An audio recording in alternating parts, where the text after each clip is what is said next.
Alrighty, well, chat can hear us now, so say hello to chat.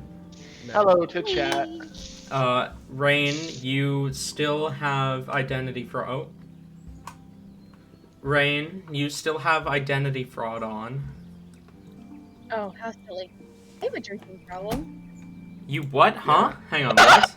That doesn't surprise me, actually. No, because I...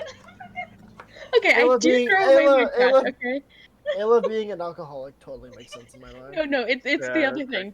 out. I do throw away my trash, but I just looked over at my desk. I literally was at my desk yesterday morning, and I already have collected 2 coffee cups. One is a Starbucks, one is from another coffee cafe, 5 Monsters, and a still full cup of water. See, none of those sound like an alcohol to me, so I think you don't have a drinking problem. Which means you lied to me, and I... No. I mean, I still drink the liquid. I never said it was an alcoholic problem. You just, Huh. So I'm Ayla- looking at Ayla, you need to the drink more. Start your alcohol. Talon. Yeah? I'm looking at the games on Humble this month, Mm. and one of them is called Stray Gods, the role-playing musical, which is about like modern day, but like it has to do with Greek gods and all that. And I'm like, this is the most Talon thing I've ever heard of. I have been trying to find what the fuck Stray Gods is for so long. Wait, you don't know what the fuck Stray Gods is? I have been Oh my God, told I'm so sending you a many video. times, just like little bits about the existence of Stray Gods, and I've been trying to figure out what it is. It seems to be a video game that you can get on Humble Bundle right now. So I have no idea what Not Humble only that, Bundle but is, the but cast for Stray Gods is literally Laura Bailey, and Ashley Johnson. Like there's a bunch of people. fuck yeah. Okay, well, Sorry. yeah, no, note to self, get fucking Stray Gods, the video game, and play it on stream. It's $30 on Steam, but if you get the Humble Choice for $12, you can get it for that. I'll send you the link. There you Okay, go. fuck yeah. But we shouldn't distract from session, we do only have 3 hours. Oh, true. Yes, fair enough. Fair. Okay, so session. Rain and Hellebore are doing their So- shit. Last we left off,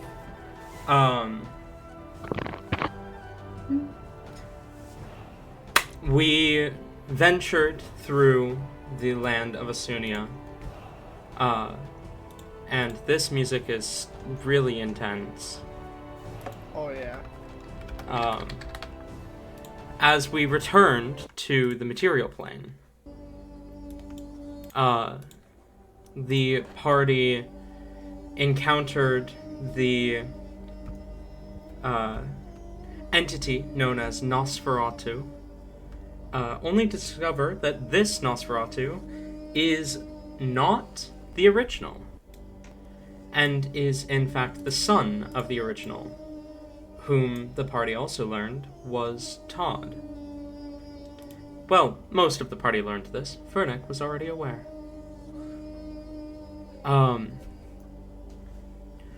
The current Nosferatu revealed that he is basically a living skeleton.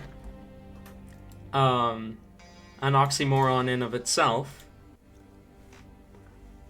And blames his father, Todd, for what occurred.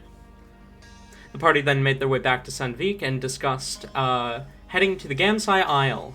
I don't remember why that was the conclusion that you came to. But you because that's where like the changeling said that they were supposed to assassinate an archdruid on there, so Hellebore was like, we have to warn. Right. Okay. You are very correct. That was exactly why. I was actually just testing you. I remembered the whole time.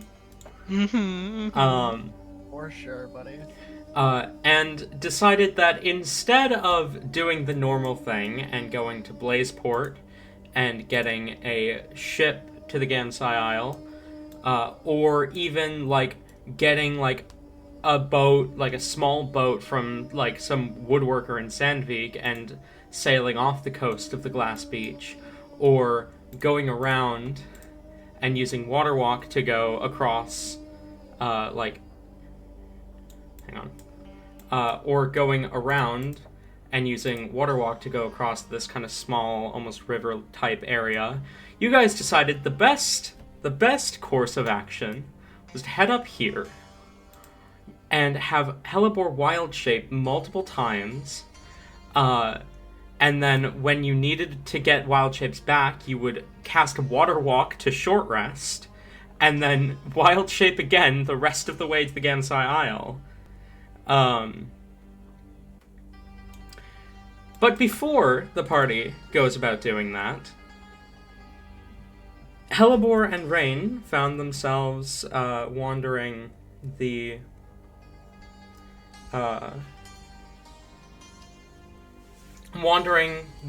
shops looking for something. Unfortunately, they were not able to find the fruits that Hellebore was looking for. Especially with it being so early into the harvest season, not even hitting the new year yet.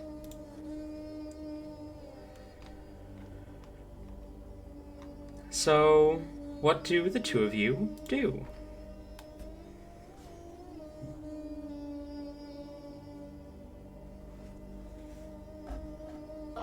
I guess the bigger question is Hellebore trying to lead Rain along, or is Hellebore wanting to be led by Rain? Because if Hellebore doesn't make the initiative to grab his hand and, you know, take him down where they're supposed to go, then Rain will do it. Mhm. I think where we left off, like, specifically is Rain was taking Hellebore out to eat. So I assume Rain's probably leading the way during that.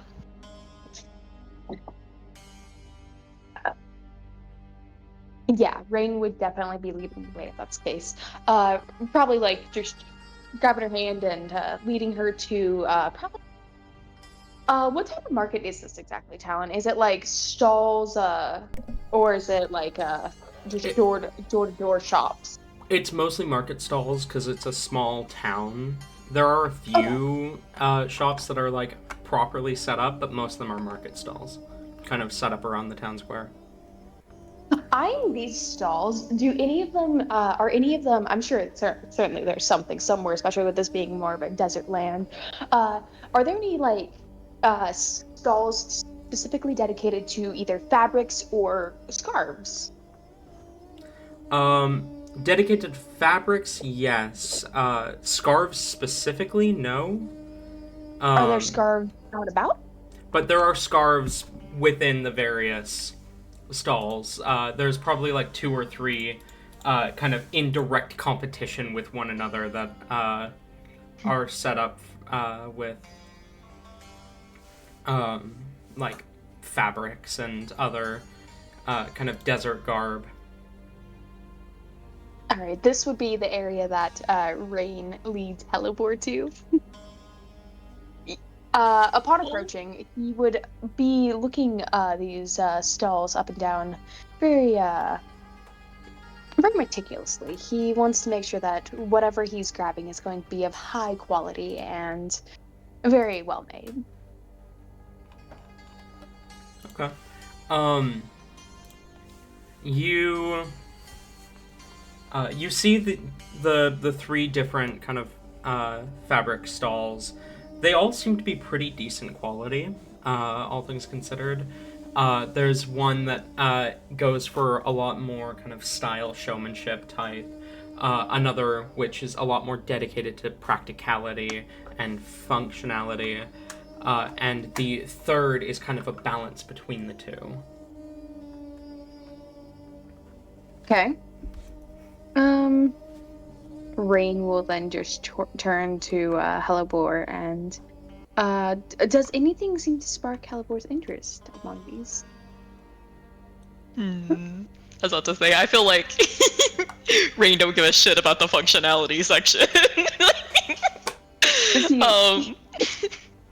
That's why Rain turns to look at Hellebore, see which ones Hellebore is looking at. I feel like she's kind of looking over like all of them. She doesn't really. You can't imagine that Hellebores went clothes shopping too many times in her life. This isn't something that she's probably as familiar with as Rain is. She's kind of just like looking at each of them. She'll kind of look up and meet Rain's eyes whenever she notices him looking at her. What do you think, Rain? You're the scarf expert. Well, looking at these, I'm noticing that they each have their own various different grade and quality. And definitely style. See, and he'll point to the ones, he'll kind of gesture to the first stall with the scarves that are well made, but not necessarily anything fanciful. And he'll just go in saying, these ones are great in quality, they'll last a long time, but they just really don't, they're not very eye-catching. Now granted, there are things we can do to fix them, but I feel like to make it really something, from the very start, the process has to be with the intention of making it wow and fascinating. That's definitely, you'll get like a paint coat with this. That'll be pretty much it. So you can get it. I'm not going, and we can definitely do something to, fix all of. And he'll gesture to the entire stall as he says this, all of this. Like it'll definitely take some work. But we could definitely work with it. The second one, this one over here, it's kind of a toss-up in between. Like, they're well-made, not great. But that last one, those have some good-looking scarves. For the record, the second stall, the one that's kind of practicality, fashion combination, it's more of a kind of simple fashion. It looks it looks good, but it's nothing too extravagant. Whereas the final stall is like everything is frilly and gold trimmed and whatever. Like it is way too extravagant and just out there to be of any practicality, but it looks amazing. It looks like an art piece. Then let me rephrase what Rain was saying about the second stall. This stall is also kind of bad. It's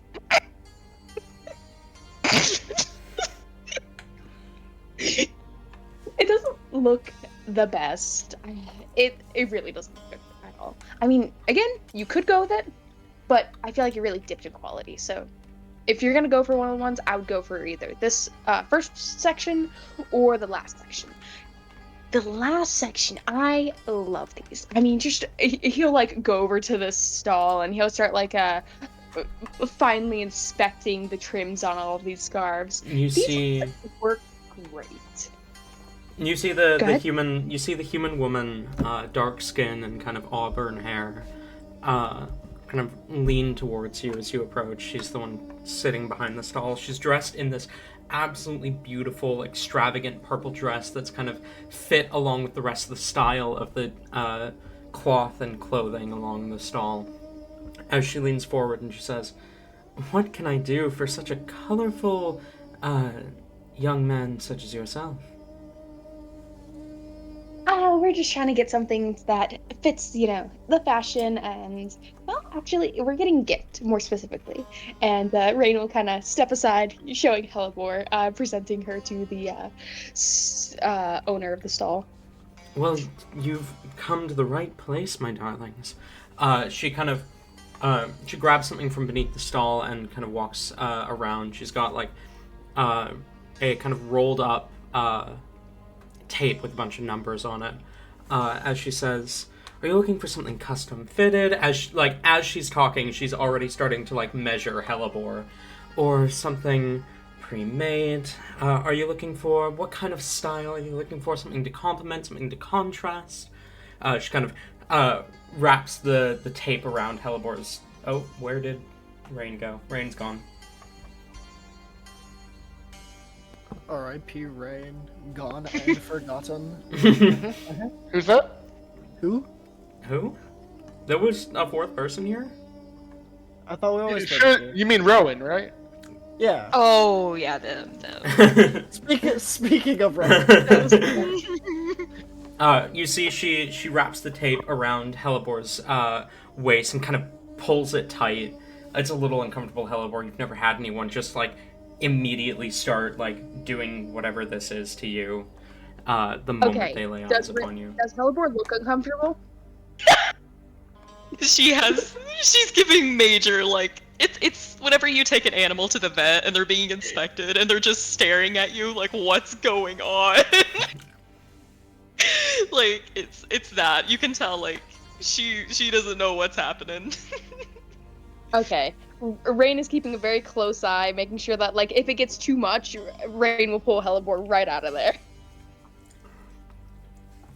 As she measures, just taking as many measurements as she can from Helibor as she talks. So, what'll it be, darlings? First, if you don't mind, a little bit of a test, if you will. Rain is going to put his hands on both of Helibor's shoulders and just pull her away for a moment. You just took all those measurements, but I want to know, how much of it show and how much of it do you remember? She smiles and she says, "Oh, darling, remembering is my whole job." And begins to list off every single one of Helibor's measurements. Okay. At that, Rain's smile just like brightens and he relaxes his posture a little bit. I knew you were exactly what I was looking for. I'm a professional, darling. You never know how many people are trying to scam you these days. I mean, sure, they give it the showy performance, but they don't know exactly what they're talking about. I suppose caution is warranted sometimes, but I will note I take great offense. No, I never meant to offend. I more so was wondering whether these glorious artifacts were things you made or were stolen, honestly. But after that little test you passed, I can tell that you are certainly capable. watch her not sell anything to you now because of this. Well, what can I do for you, darlings, then?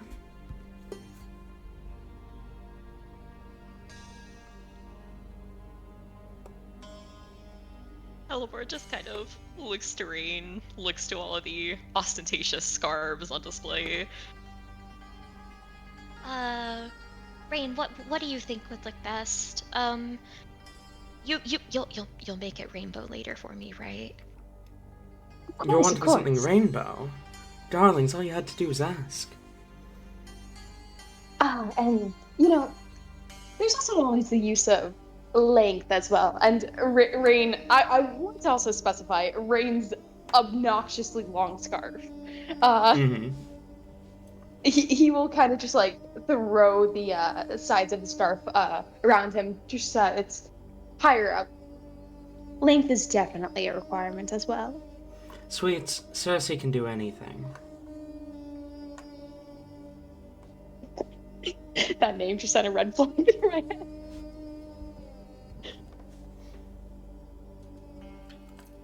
Well, Helibor, every scarf, it is important that whatever scarf you choose and whatever scarf you want is something that reflects you. So, kind of oh, do you mind? Sorry, the cat. Rain will again turn to Helibor and look her in the eyes as he just says, so, well, yes, I do have good choices in scarves. What do you think you want in a scarf?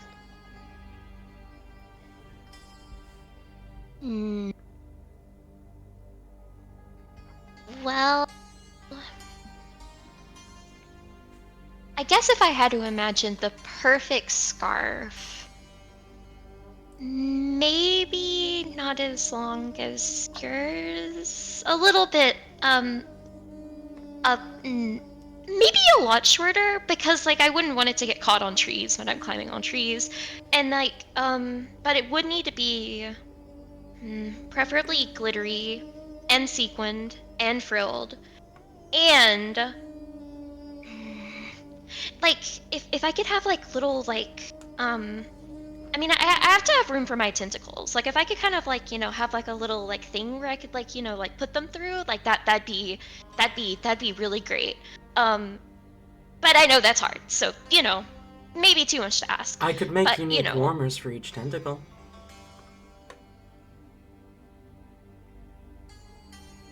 You can? Of course I can. Like I said, Sissy can do anything.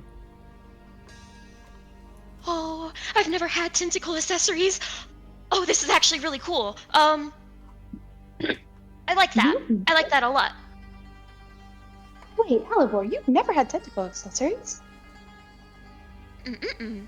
They've always been, how did Mother describe it? A natural style. Well, that is certainly a choice, but I A am bold honestly choice. shocked. Don't worry, we'll definitely be fixing that. So, Cersei, with the information you've been given, do you have any ideas? I think I know just what to make. I mean, you've described my perfect creation already. A scarf of reasonable length, multicolored, rainbow you wanted? Frills and all the other wonderful additions. Darling, I might already have just the thing.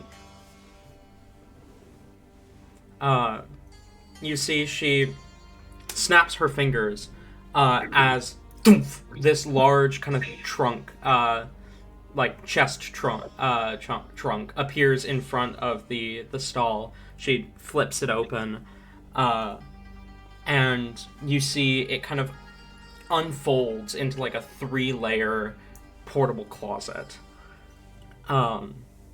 with various shorter pieces hung throughout. As she kind of looks through it for a moment before pulling off a scarf, and she kind of looks it over. It is a much shorter scarf than Rain's, and it's kind of a swirling rainbow pattern. It is mostly how Helibor described, minus a few details, but including the frills. As she looks it over, okay, not quite perfect, but I can fix that fairly easily. What do you think of this length, though? And she kind of wraps the scarf around Helibor's neck. It's about the same length as an average scarf.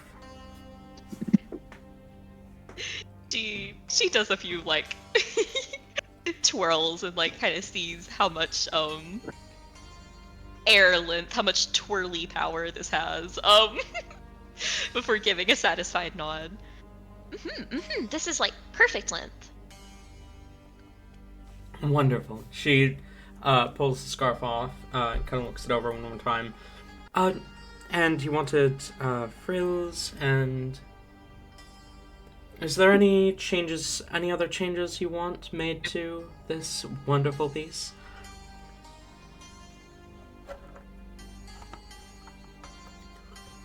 I might have missed it. Did it already come with the tentacle holes? No, she was gonna do tentacle warmers separate, is what she'd been offering. So fucking cute. I love that. Okay. She still kind of mulls it over for a moment, tilts her head from side to side. Nope, I think that's everything. Wonderful. I'll get the frills added on, and I will get... She pauses for a moment to count the tentacles. Remind me how many tentacles Helibor has? Just 2. Yeah. And 2 tentacle warmers. How much of the length... she kind of puts one hand against the tentacle and kind of measures out vaguely with the other hand. How much of the length do you want them to cover?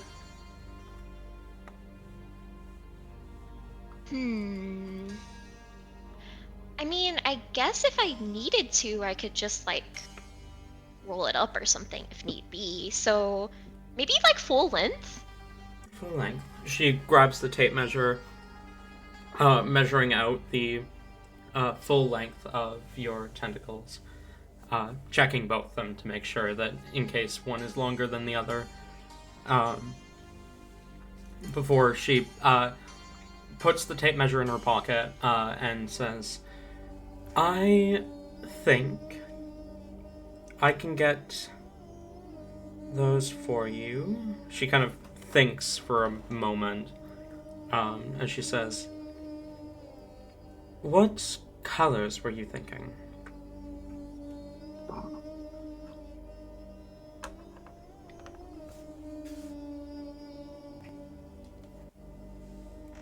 She Rain kind of looks looks to over. Rain. Yeah, like both look at each other at the same time. Okay, so they look at each other. Rain, what do you think? Well, as you know, color is something that I am quite skilled in. So, I guess the better question would be, are there any patterns you're wanting in particular? Level? Hmm.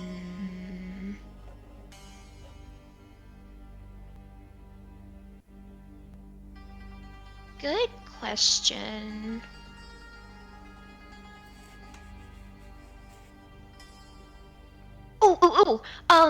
Cersei, do you know what a clouded leopard is? Have you seen one? A clouded leopard? No, I don't believe I've had the pleasure. Do you have a drawing in your book? What did Rain say? Do you perhaps have a drawing in your book? I don't have one yet. I could, well, You can see like the biggest debate of her life, like her thinking about if she should just do it. Before there's a look of like she do it for the fashion. And she's literally she's just gonna turn into a clouded leopard. She looks over the form of clouded leopard. And I need to look up what a clouded leopard looks like. Hang on. I love how naturally Oh. half these names come. Pardon? I love how naturally half the Hellebore names come. Mhm. Oh, these things are fucking adorable. They are. Okay. She looks over the pattern and she's like, I might... And I take it you're wanting a... she kind of pauses to think for a second before she says, you're wanting the warmers to have this pattern, then? In the pattern of their fur?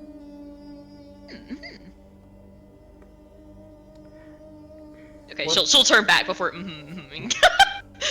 What's your budget?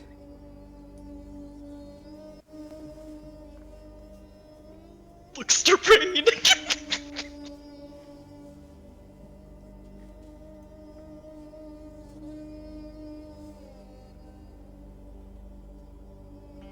Rain? I'm so sorry. I'm still washing my hands. Washing your hands of Elabor after she's like, please pay.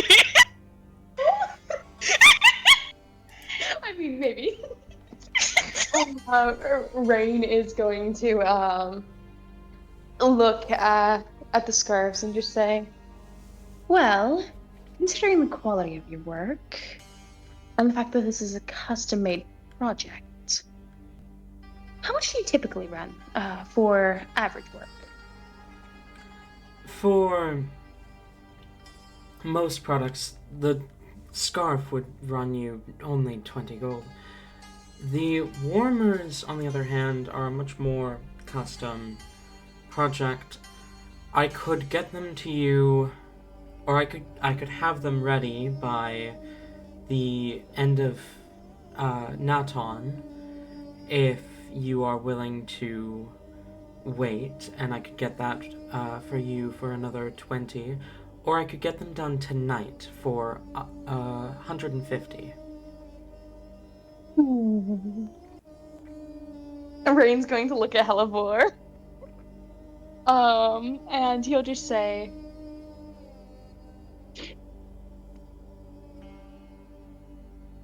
okay, so, hold on, I'm real quick misunderstanding. Is it the entire package, like the warmers and the scarf would be 150? No, the scarf is 20 flat. Okay. The warmers And would the be warmers- either an additional 20 or an additional 150, depending on timeline. Okay. Rain will just look over to Hellebore and just Hellebore, you know how much of a stickler for money Rain is. He'll just look over and say,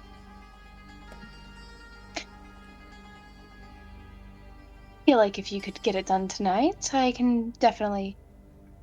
I'd be willing to spend the 150. But could you? Well, Hellebore, is there anything else you want to add on before we finish this?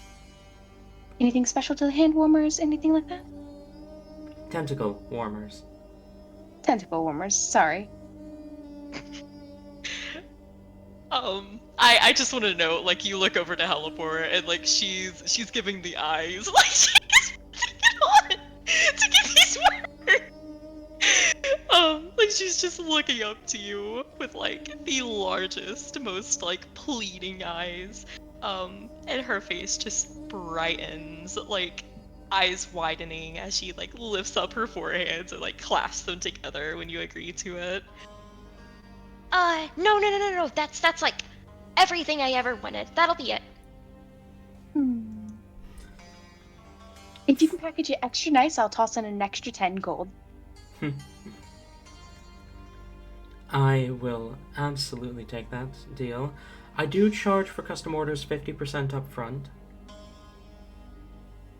Oh gosh, hold on, let me. How much would that be exactly? Hold on, how 75. much, okay, 75? You would technically Okay, right. You would technically be paying 95 now because of 20 for the scarf. Okay.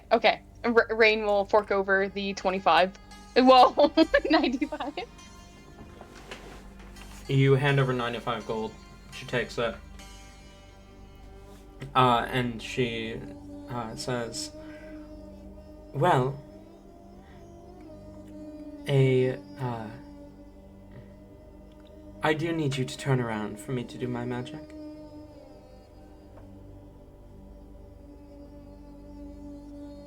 And Rain will look over to Hellebore, and does Hellebore turn around? She's already turned around. Like it's like it's like when like a fucking like circus performer tells a kid to do something. She's so on the ride for this. Rain will just like pull his scarf a little tighter and turn around, back facing them. But he's like very tense as he does so. He does not trust this process. For a moment, you feel a chill rush over your body. The entire world seems to slow. And then you hear, alright, you can turn around now.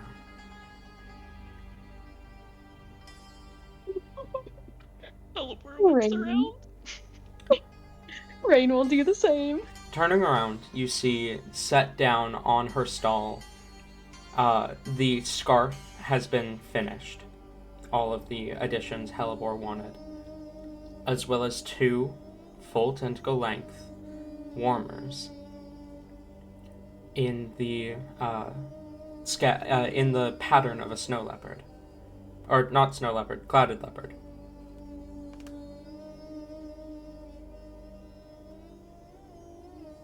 Hellebore like immediately rushes forward, like starts like poking at them.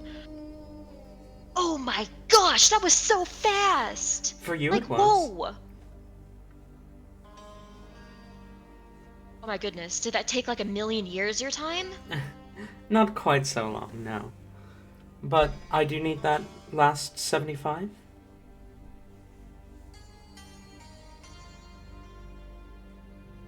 Hellebore will she's already there. She feels a little bad for it. She'll quickly like dig in her own bag real quick. No, Hellebore. Please, I insist. Rain will quickly like go to like put a hand on Hellebore's hand. Are you sure? Yes, yes. This is a gift, remember?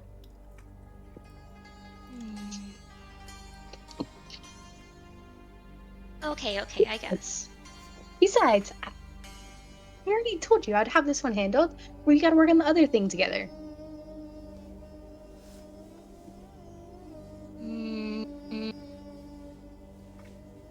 Okay, but like,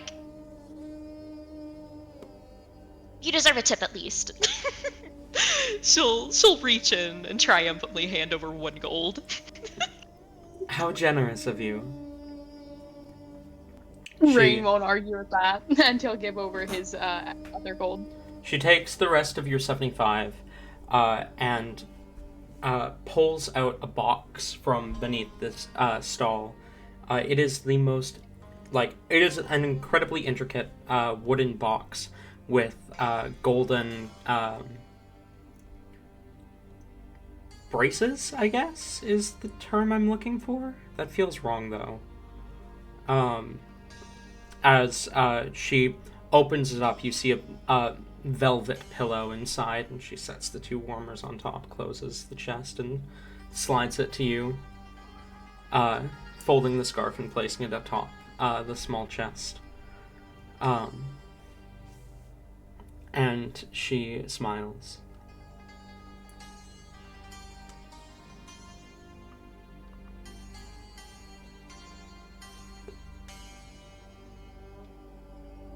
Hellebore just like look. she very happily will like pick up the box, but like you can see her kind of like glancing over at Rain, like, well, she's gonna have to have the 10 gold now. Rain will nod approvingly at the box, and he will actually fork over an extra 15 gold. You said 10. She does take all 15. You've made this a very enjoyable experience. So, you provided me a bit extra. Why don't I provide you a bit extra as well? A message. Oh, Rainer Glodefnen. That is your name, isn't it? Currently I'm going around as under the name Sandy, but perhaps Just between for you the right and us. person. The Council of the Archmages is keeping their eye on you. I see. And Whatever for?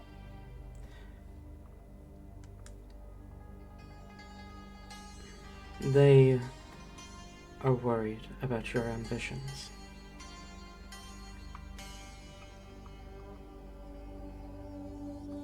Immortality Rain. is not something that one is meant to seek.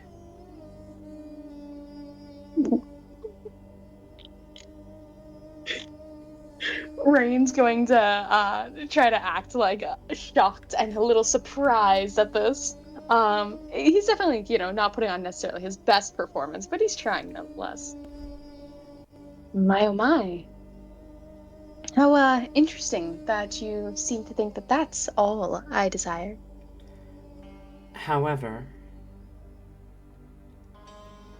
one of the council seems willing to teach you. When you have time, seek Serena of the Archmages Council. I don't trust her judgment, but I don't control her either.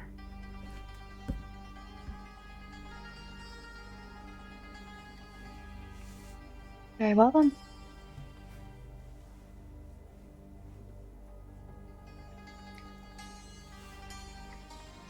As always, it's been a pleasure doing business, and Rain will make sure Hellebore has all of their things and is ready to go. A pleasure doing business with you as well, kind ones. I just I want hope- to say, like, Helper did not, like, get any of that conversation. Like, you've just been hearing, like, child giggles as she's, like, like a little gremlin. Like, she's trying to, like, get the warmers on, like, trying to figure out how to put these on. Adorable.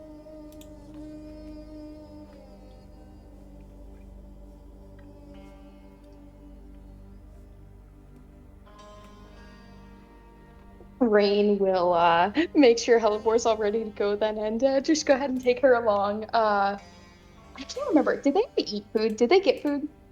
Not yet. Yeah. Okay. Okay, so Rain is going to continue along, and he's going to try to look for.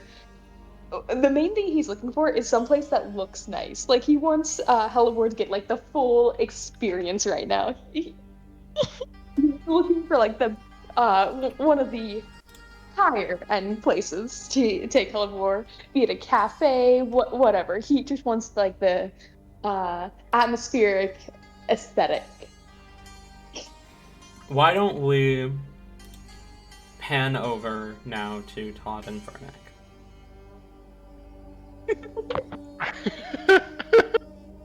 It's also Still- we go to the same place. Yeah, I still don't know how interesting this scene's gonna be. It's probably just the dads hanging out. Well, Helibor and Rain have taken the first third of the session, so Yeah, Helibor and Rain have a lot to do. yeah, well. Tate, you here? Tate. Uh, Hi. hi. Hi. You okay? Yeah. I just zoned the fuck out for a bit. Sorry. You're good. We're going to pan now, rewind the clock a little bit as we see Helibor and Rain dart away from Todd and Vernick. Okay. What do you two do? That's a great question.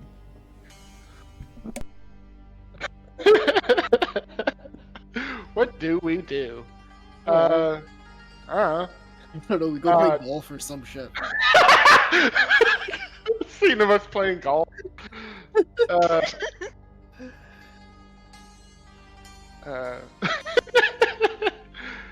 Todd, well, I think we had the moment of panic as the children ran away from us, but then we both calmed down. Should we let them? Yeah, it'll be fine. I feel they deserve it. They have been through a lot. We also deserve some time to ourselves, you know? I can agree to that. How about dinner? I mean, I suppose. I don't see why not. I know you. Both the characters that like don't really need to eat. Yeah, I was we about go to get say. food. I was gonna say, I know you don't eat too much, but when you do, what do you prefer? Ooh. That's a good question. I haven't really thought about that in a while.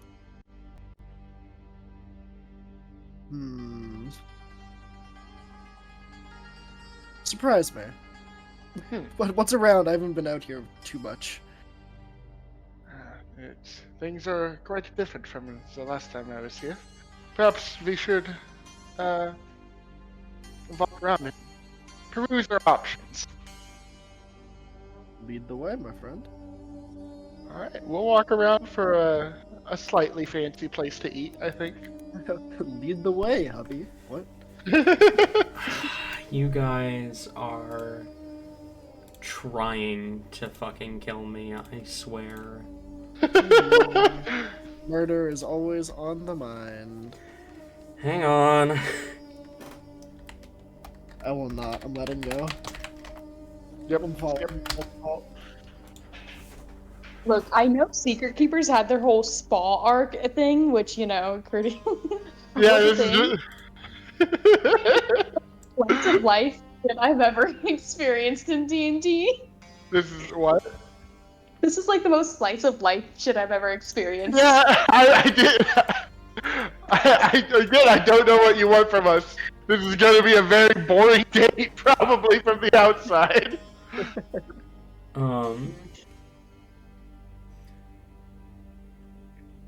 As you are looking for food, The food itself isn't as important as the atmosphere. Yeah. I know. This is a very small town, I want to remind you. The only, like, you said you wanted, like, a semi-fancy place. The only one, the only place that you find that kind of fits that description is an inn known as the Red Dragon Inn. Fitting. I was about to say, what a coincidence. I think Todd picks that out just for that, like without knowing anything else about it. As they're walking in, Fernick realizes, like, oh, funny. They should have called it Red Dragon. Oh, that would. Oh my that also would have been God. clever. That also would have been clever. Perhaps you should speak with the owner after this. Perhaps they need to know. Surely they must change. As one myself, I must say. Missed opportunity there. Indeed. As we walk in. You enter into the tavern. It is a quieter, or into the inn. It's a quieter atmosphere as you enter than a lot of places you've been recently. I can't wait to get jumped. You see behind the counter a red dragonborn who is dressed in fairly sleek, simple but fancy garb. Kind of notices you as you enter and gestures for you to come forth. Fucking twin brother, Jesus Christ. I come fifth. We go. You see he glances between the two of you and says, welcome to the Red Dragon Inn. To whom do I owe the pleasure, and is it just a table for two? I believe Yeah. two will be just fine. I concur. Wonderful. I assume you own this establishment, then? Oh boy, here we go. No, It begins. no, I do not. Just coincidentally fitting of it. The owner thought a dragonborn would make a great face. And I was looking for work, and our goals aligned, I suppose. Incredibly fitting, I must say. Of course. If you'll just follow me. He gestures for you to follow as he grabs a kind of small plank with parchment kind of attached to it,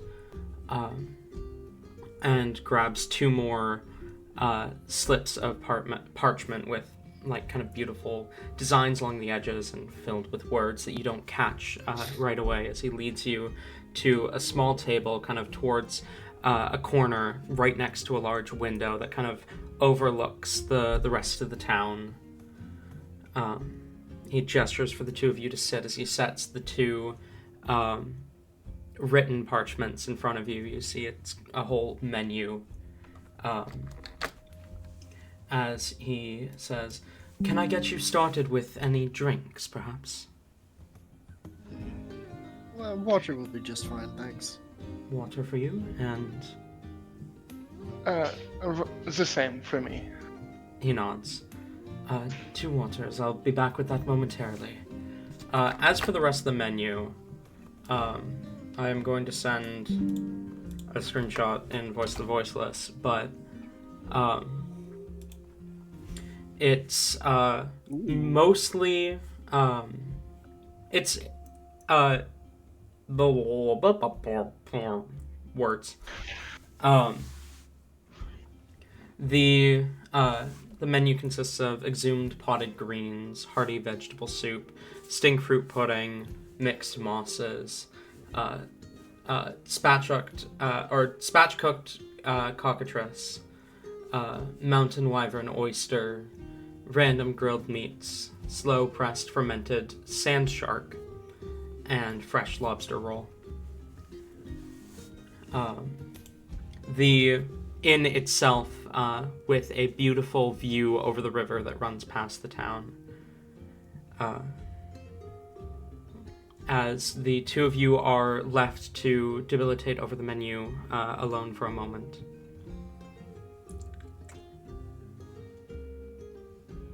I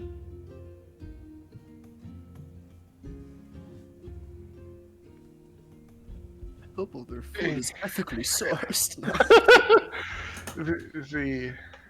Indeed. See, cockatrice is interesting.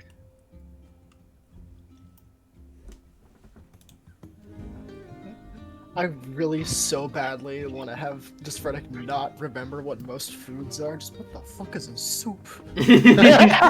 Honestly, do it. I encourage it. What the hell is this shit? He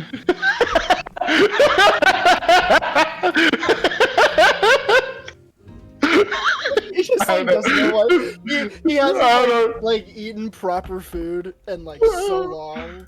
It's just something about Just everything just so people eat moss? That's edible? What? just imagining Furnick sitting down, looking all fancy, and then going, "What the hell is this shit?" What the fuck is this? There are sharks in the sand? I thought those were only the sea. It's astounding, but this is where it has come to. He's just absolutely perplexed by everything going on. How long has it been since you've consumed food? That's a great question. Is there any particular reason you stopped? I don't know. It cost money, and I found it helped more people if I was spending it on, what's the word? Materials for businesses instead of food for myself to try and fit in and look normal. Those are reasons to eat. I suppose. More than just nourishment, just the culture of the area you're in. A lot of it has to do with the food. I don't believe you can truly be part of your environment if you're not eating. I haven't thought of this. I would just wander and work all day and not really bother. I'll have to think of this more next time. Thank you. It's also just taking care of yourself. I mean, the food is not important to you, not physically, but taking the time to focus on yourself, eat something you like, it can do wonders for your mental health. Fernick, is like having a spaz. I'm perfectly okay. Order whatever you wish here. It is my treat, as they say. I had something and then it fucking vanished. I had a whole thing and then it went away.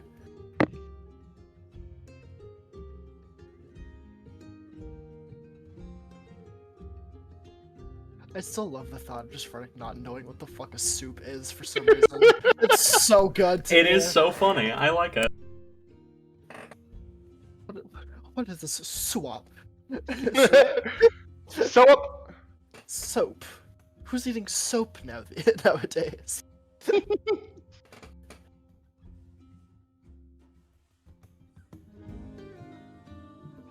Yeah, no, I'm definitely having Frederick not know what the fuck a soup is, and definitely ordering one. That's so Nice. good in my head. A moment thereafter, the Dragonborn returns with 2 glasses of water and sets them down. And he says, "Do you need more time to think over the menu, or are you ready to eat?" I believe I am ready. What of you? I think I'm ready as well. Go on. I'll have the hearty vegetable soup, please. The hearty vegetable soup. He writes that down, feather quill, on the parchment board before turning to Todd. "And for you?" In the spirit of trying new things, I will have the mixed mosses. "And mixed mosses for you." "Of course. I will have that out to you soon enough. Is there anything else I can get you while I'm here?" I don't believe so. I think I'm all good. I think we are quite fine, yes. "Wonderful. Then I will return with your meals shortly." Once more he leaves, leaving the 2 of you. So, Vernick, you profess to work all day. When have you found time to have a wife and kids? Between work. Just kind of, it happened, and I'm very grateful that it has. I tend to go back at the start of the year to hang out for a good chunk of time before doing my rounds again to check up on things. Mostly within the kingdom, I assume. Yes.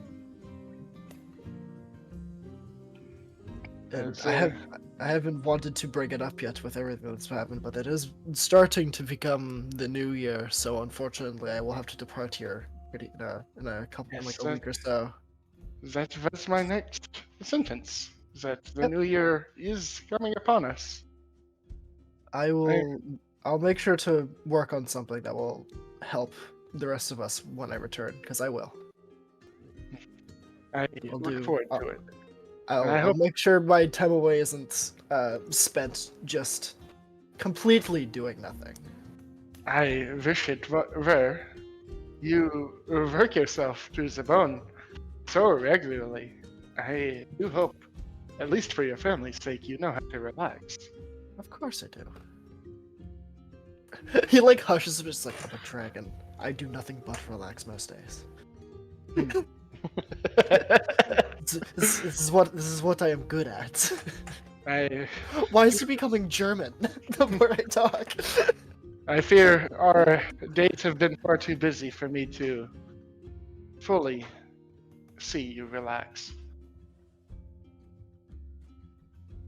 I But- get a couple months at the start of the year relaxing and doing whatnot. Yeah, it's pretty much all I need now. A couple months, you say? It like 2 or 3. I'll be back up and around. All right. The children will, of course, miss you, but I'm sure your other children miss you more.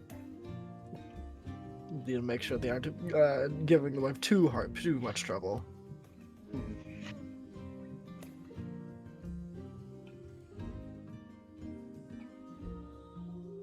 May I know your names? 1 sec as I grab my notes. Damn, that's fucked up. Their own dad doesn't remember their names. I don't Damn. like But then revise again, these I fuck. don't have any room to speak either. Yeah, I was gonna say like you like you have room to talk about fucking anything right now. Where is it? From oh god, I don't remember how to fucking pronounce these.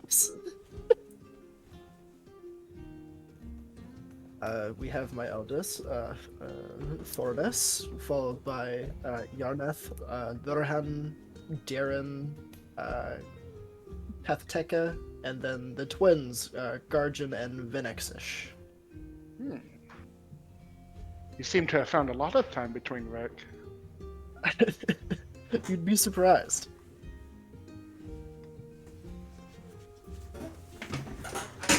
That is lovely. You will have to Told them I said hello, and then I am- also explain who I am.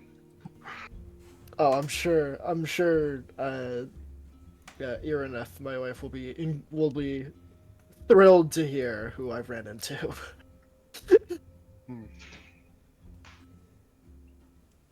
I will miss you, but I can wait. As will I. I'll make. Oh, you guys will have to. I'll have to make sure to bring you guys one of these times so you can properly meet everyone. Of course. After he kind of like shrugs his shoulders a bit, like playing it off. But after V saves the world, as it were. Sure. It's about this point the Dragonborn returns with a bowl of kind of a vegetable soup and a plate with various kind of greens carefully cultivated to create a beautiful dish of mosses, effectively. And sets the two down in front of the two of you and says, "And is there anything else I can get you?" No, this looks quite lovely. Of course. I turns and wanders off to go and tend to other guests. I'll pick up my food.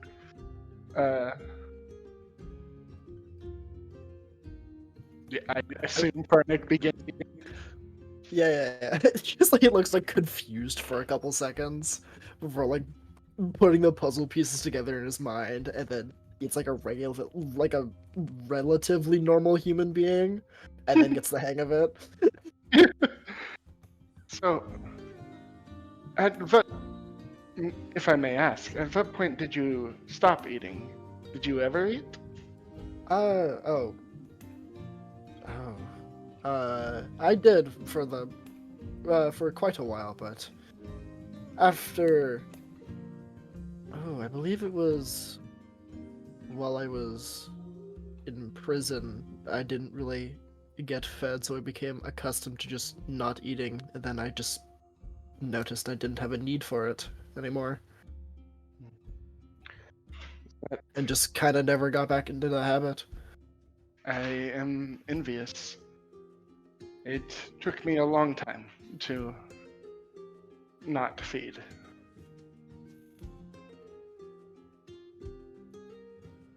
I mean, our situations are quite different in both regards. Indeed. I should like to thank you again for giving me a chance and for looking past my previous mistakes. Well, I owe you mine for going that mushy, considering you didn't decide to finish me there. You have given me no reason to do so. Well, recently, yeah, but back then, I think you well. had more than one. Well, back then, you were, quite frankly, too strong. It was not for lack of trying. You, you flatter me.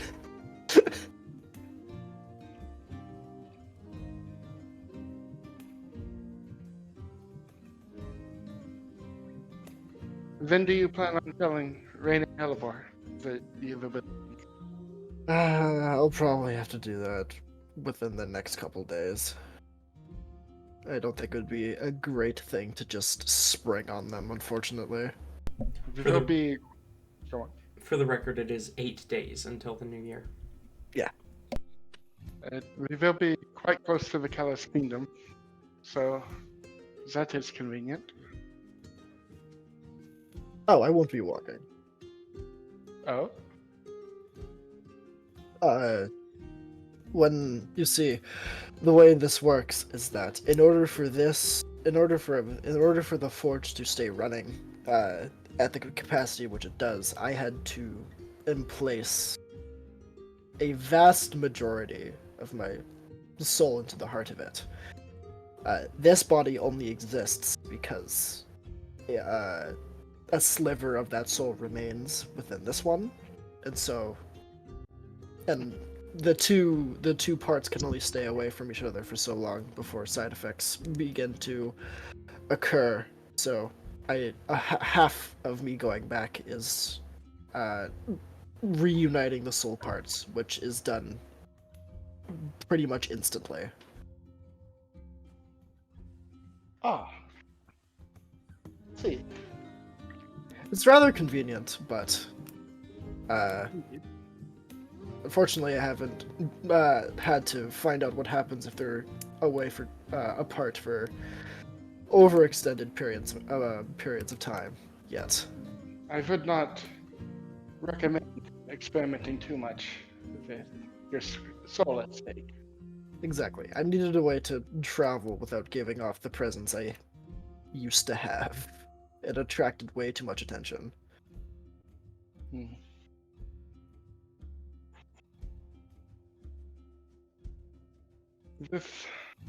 On the subject of souls,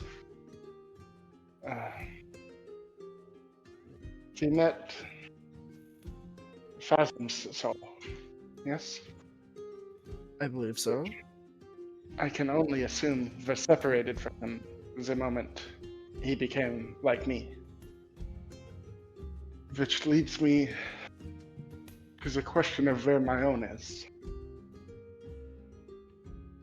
Well, considering where his soul currently lies, I'm pretty sure you could spend millennia searching for it and most likely not even come close to finding it.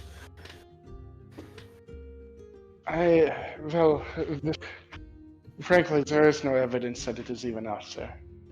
It is quite possible that, with my circumstances being as they were, my soul had to be destroyed. There was also no evidence that any of the people that you know that we ran into survived, and there they are. So, I wouldn't think about that too hard at the moment.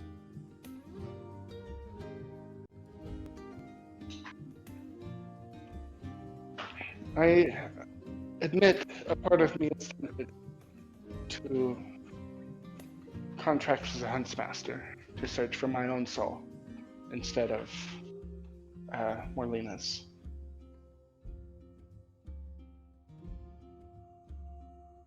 But if then thinking logically about it, my soul is either gone and dead, in which case this is a wasted hunt, or it is happy where it is at right now, and I would not like to remove myself from that. And finding Merlina's soul is much more important.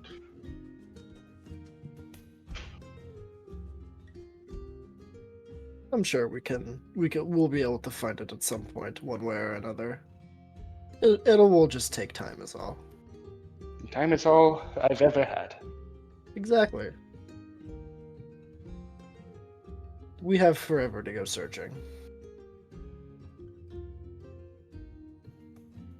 Don't you fucking die on me, you old piece of shit. I have never intended. I have lived so long, I'm not convinced. So far, evidence suggests. If you pull the, as far as I'm aware, I'm immortal because I haven't died yet bullshit on me, I swear to God. It was merely a joke. I know more than anyone, all things must come to an end eventually. Including me. And you.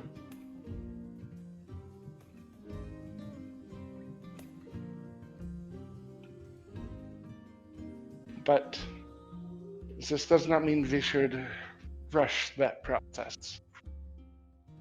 Precisely.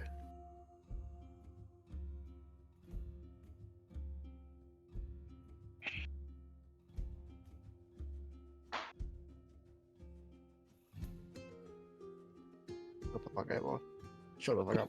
Shut the fuck up. Although, It's fine. We're gonna find it. It's gonna be perfectly okay.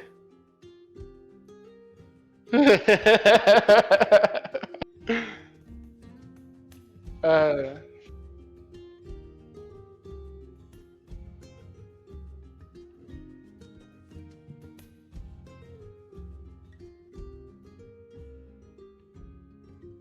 uh,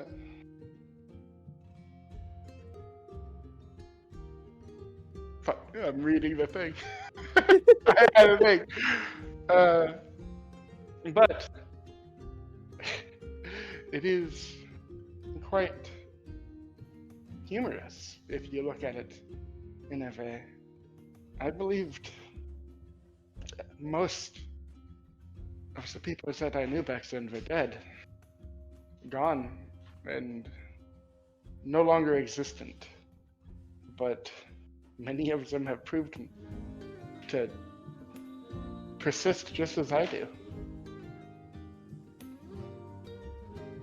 It is strange to have so many people I look forward to seeing again. Well, that makes one of us. If we run into anyone I used to know, oh boy. Oh boy.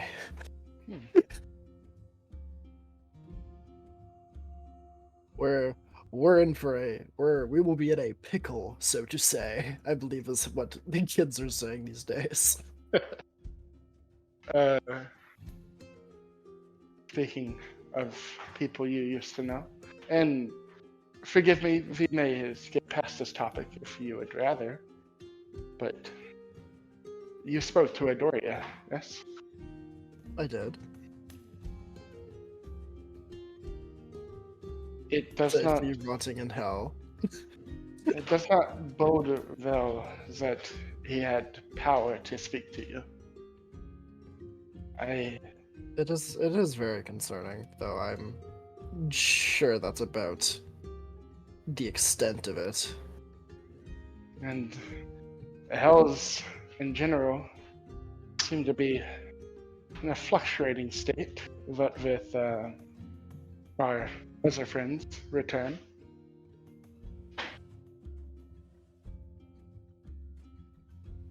There are many things in the realms that are up in the air for many things to worry about. I apologize for bringing so many of them to this conversation, in which we are relaxing. No, it's fine. What's what's relaxing without some terrifying topics?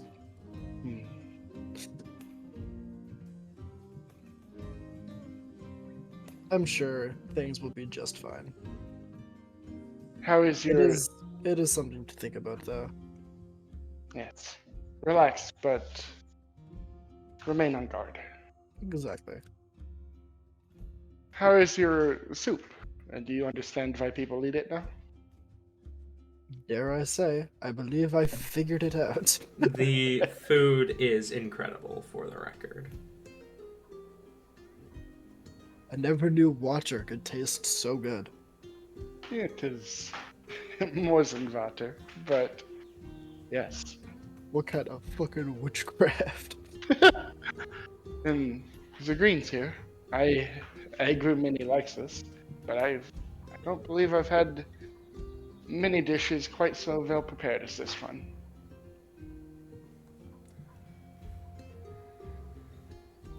I think we should look into getting Rain a job here. I think he'd doing much. I think we should look into getting Rain legitimate work anywhere. I think we should look into getting Rain, then followed by anything will just be perfect. As it will all have the same reaction of Rain not wanting to do it unless it's... what does that even mean? Because you guys got glasses of water. I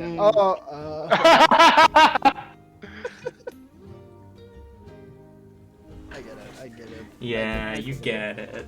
I get the funny. That was a goofy. I do hope our children are If they're in a jail cell, I hope it's a comfortable one at least. There's like an explosion in the distance, followed by like rain falling through the fucking roof. Speaking of, if we pan back over to I Hellebore and Rain, fucking knew it. Only fancy place in the town. you guys were looking for food, right? Mm-hmm. Are you looking for something fancy, or are you looking for something else? I'm specifically going for like very nice, like atmospheric vibes and everything. Then the only place that fits that bill is the Red Dragon Inn. All right, I remember Rain sees it and he just like points at it and laughs. Hellebore, Hellebore, isn't this place perfect? Now, I will note that, like, we went straight to dinner. They stopped by other places. Yes, which is why we are only panning over to them now. Okay, Yeah. I guess. Sure. Fine. You know, we're spending 1 hour Hellebore, 1 hour Todd and Fernick. I skipped Rain, whoops, and 1 hour together. Just so we don't have like the run-in before everything Hellebore had planned here. I imagine like on the way as they're scouting out for food, Hellebore will I imagine she's like basically skipping along, and she's a whimsical lad. Oh, but she'll look over at Rain. Okay, Rain. So I thought about it, and like, I still feel really bad if we don't get them anything, because, I mean, we've all been through like a lot, you know, and I feel like they deserve something. Obviously, I'm gonna get them, you know, the fruit like later, but I mean, I feel like they kind of deserve something now since we're out shopping, and I had an idea. What's your idea? Okay, so, I was thinking about it with like, you know, the accessories and like the warmers and the scarf, which She now has both on, by the way, and has Hell been yeah. like twiddling with them like the entire time. Like she's walking like she's on a fucking catwalk. Hell yeah. So I was thinking, you know how like a lot of like people that are in like groups or like organizations, like things like that, they have like something that they use to like identify themselves. Like, you know, APS is like the badges and like stuff like that. Well, you know, we're in our own thing, the Fang Gang. But like we don't have anything to like show people that we're part of that. So I was thinking, what if we all got like friendship bracelets? And like, you know, people could see us and they can be like, wow, these people are the bestest friends ever, because yeah, but they can also be like, oh my goodness, whoa, like watch out, they're part of the Fang Gang. So like we could get that and it could like do both of those things, and yeah, so we could all four get bracelets.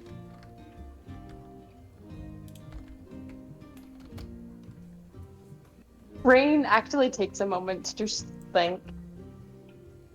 Is that what a friendship bracelet is? I think. Huh. Interesting. I see. Oh. Honestly, I always thought they were a little more, I don't know, magically imbued. But okay. That's a great idea, Hellboy. But aren't friendship bracelets something you're supposed to make yourself? Or did I Well, also get that wrong? I mean, they can be. Like I've made ones for me and mom before, like out of, you know, like little like stems and stuff. But like I figured, well, the magical thing actually led me to another idea. So, you know, like we get in a lot of really dangerous situations and stuff. So I was thinking maybe we could go somewhere that has like magic stuff, like a magic shop, and we could try to find the bracelet there. So it would literally be like a magical friendship bracelet. And like maybe it could do something cool that could like, you know, make us cooler or something. And then like maybe they have other cool things that we could get, you know, like wizardy things. Okay. Okay. I like the way you're thinking. We can definitely scope out a place, but I will warn you. A lot of those places they try to scam you, and it's really costly money wise. So we might have to, don't worry, it'll be fine. We'll figure something out. Okay? She gives a forehand thumbs up, but also like a little bit of a confused head tilt. I mean, I figured the prices didn't matter that much. You're the world's best thief. You can just take it. Right, just nod along to that. Of course, of course. All right, now Rain's going into a magic shop with something to prove. This is lovely. You guys Oh, are finding a magic shop then? We're We're finding making magic this shop. jail cell a reality. So much for nice food. Oh god. Okay. I'm sorry. Then...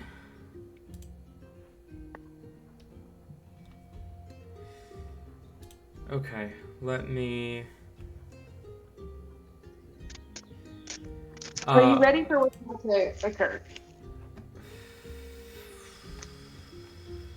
No, let's be honest, no, I'm not. You know how this is gonna go, probably, right? Is this going to go the way it went last time? Honestly, this might go with someone missing knees. Okay. Just without the knee part. And the person missing? Okay. I'm sorry, Callum. For what it's worth.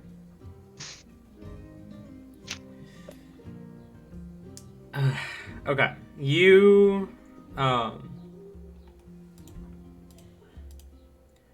make your way to you're looking for a magic item shop. You find a two-story stone-walled building with a slate roof. A collection of various mats hang from the inner walls. A building titled Dragon's Gate.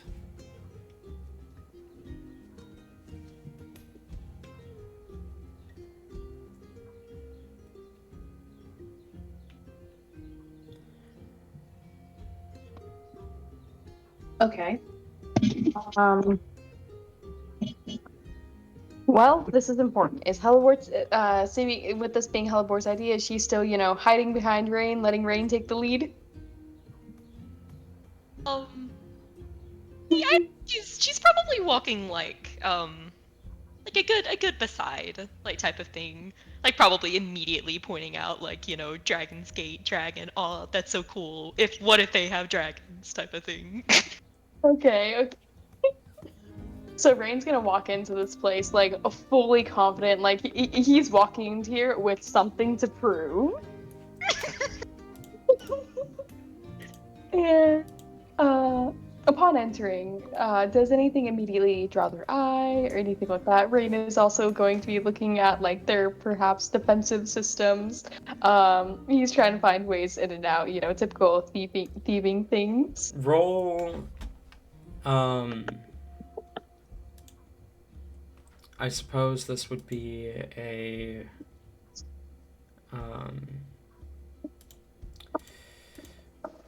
investigation check. Oh, fun. Give me just a second. I'm gonna run and grab a dice. I'll guidance that for you, so get a d4 too. Wait, you're guidancing it? Yes.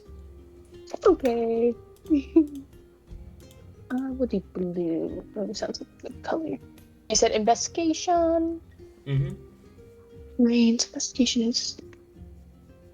Wait, how much was the guidance? D4. D4. We got D4.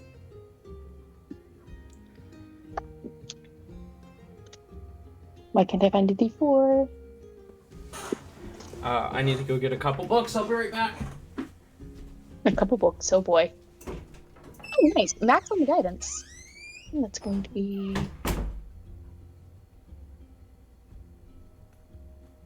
It's so me Okay, when I so it's- read. I have to go get a That couple is going books. to be a soft 20. Oh my... Ellie.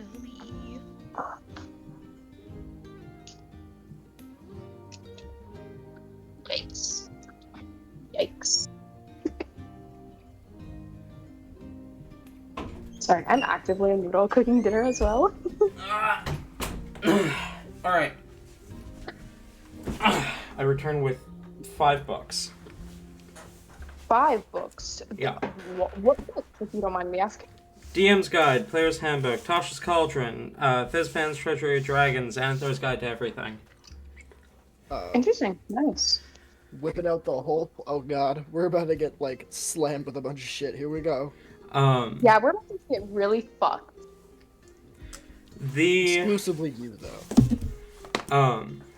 you asked about what would catch your eye the most.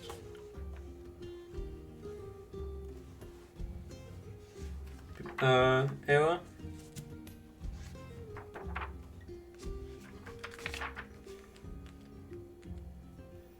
Yes, that is true. What catches the eye?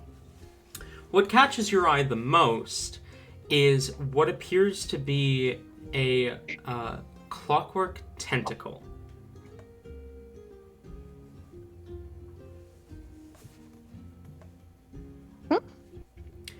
What catches your attention the most is what appears to be a clockwork tentacle. Oh, can you okay, hold on. A clockwork tentacle, that's not very elaborate in description-wise. I'm so sorry. Like, is it attached to a wall? Like, what do you mean? But is it just, there floating? Like, what? It is displayed on a shelf, like all the other magic items. And it is a tentacle made of clockwork technology. Oh, okay. Rain is going to, get eyes on the mission, of course. Going to proceed forward. But he's going to take note of that. To answer the question about,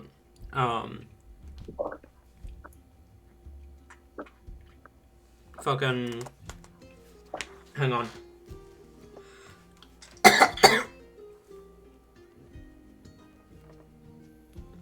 I would like to apologize beforehand for any death that might occur or upset parents. Oh boy, here we go. Sorry, I got something caught in my throat. Don't be one of those said deaths. You, glancing around the room to answer the other question, there's a couple of windows, and there does appear to be a door behind the counter that either leads deeper into the shop or out a back entrance. But you only see one easily accessible exit, which is the one you came in through.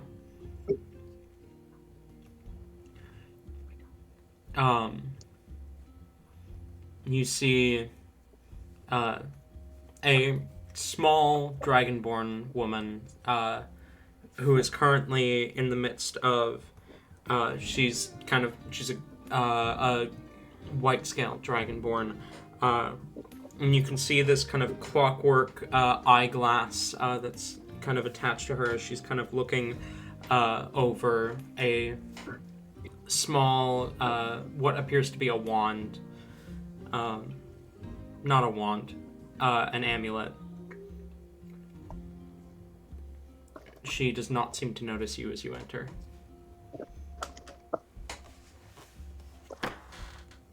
Rain's gonna keep it that way for now. Basically, just looking around, admiring, just waiting to be noticed. I feel like Heliport kind of opens her mouth to say something, but then she's like, shit. Thieves be doing thief things. She doesn't know if Rain's about to do a freaking grab and run. So she kind of just patiently waits. Okay.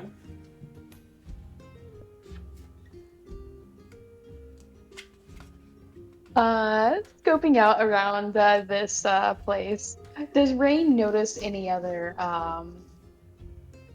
just like anything? Can you notice like are there items displayed out on shelves?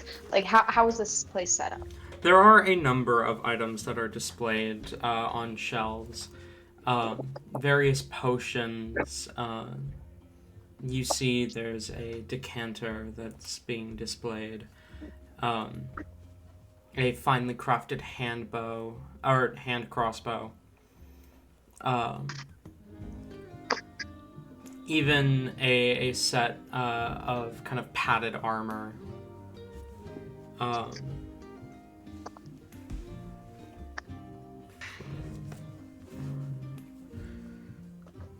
Do we got any friendship bracelets on display? No friendship bracelets that are on display. Okay, another question for you, DM. Would Rain? I'm sure Rain's come across very similar magic items in his career.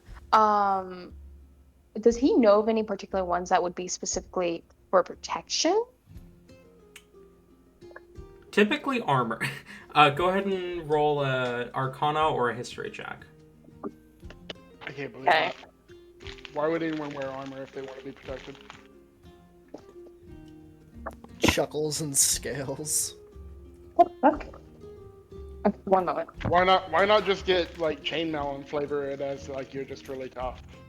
I'm moving the milk off the stove. Give me a moment because I gotta go back away from the milk. Yeah.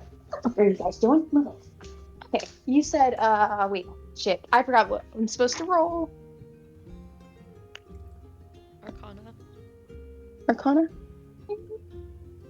Arcana. That's gonna be 19. 19. Items for protection. I mean, the Cloak of Protection and the Ring of Protection both come to mind. You have also heard tell of a set of robes used typically by powerful mages that offer a level of defense. Not that you've ever seen No. it. Pardon? I'm just okay. There's also amulets that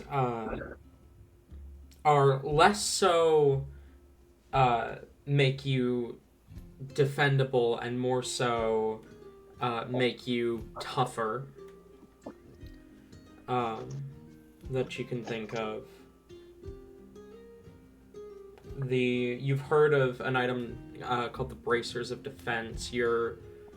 I imagine your right hand probably has a pair of those, actually. Miss Minerva.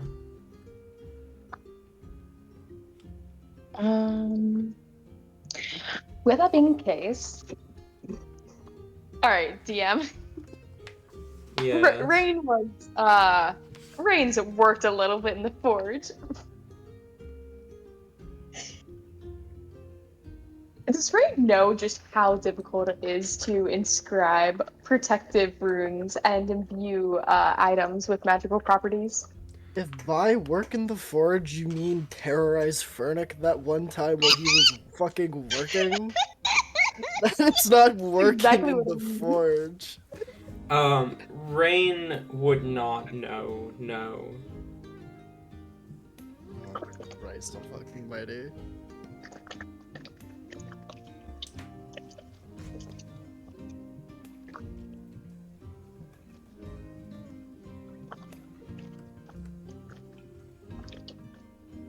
All right, Rain is going to continue along. So this Dragonborn, they're just analyzing the amulet, not noticing the group whatsoever, right? Seems to be, yeah. Seems to be. Insight check that. Roll insight.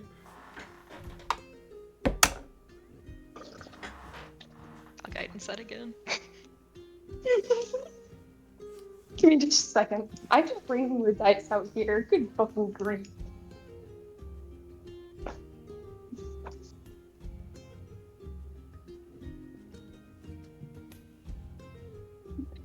That is going to be an 11 on insight.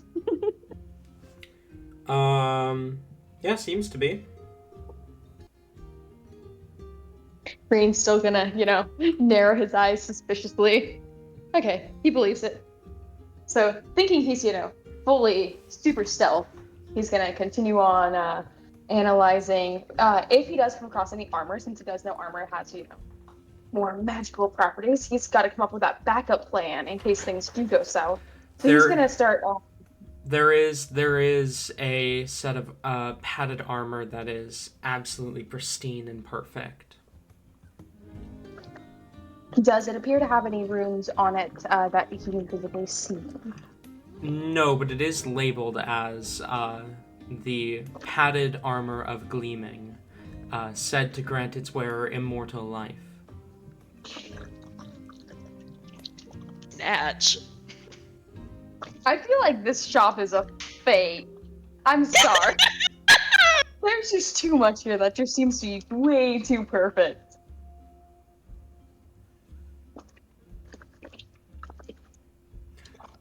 You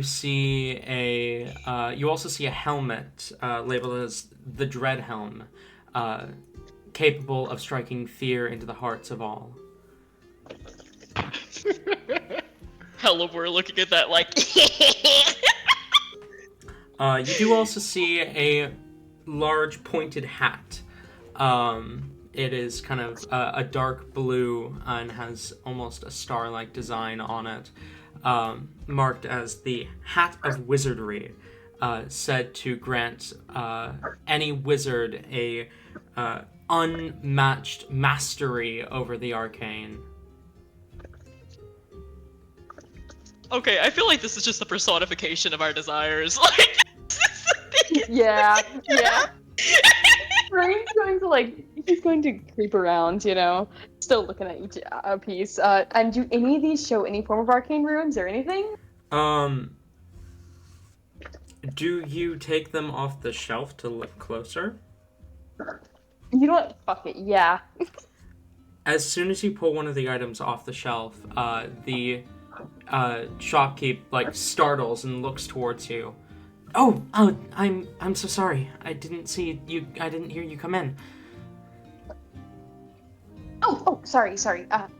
Rain, realizing that he's probably holding the wizarding hat or whatnot, he'll look down. Oh, I'm so sorry, and he's gonna quickly put it away. I didn't realize. Are we allowed to touch? I honestly don't know. It's the first time. You're not supposed to. Okay, sorry. It's okay. Can I help you? What are you looking for? We're just, looking around. Not necessarily for anything in particular. What's this do? Both of you spoke at the same time, and I heard neither of you. Where's that friendship bracelets? Rain just looks over to Halibor, just smiles forcibly.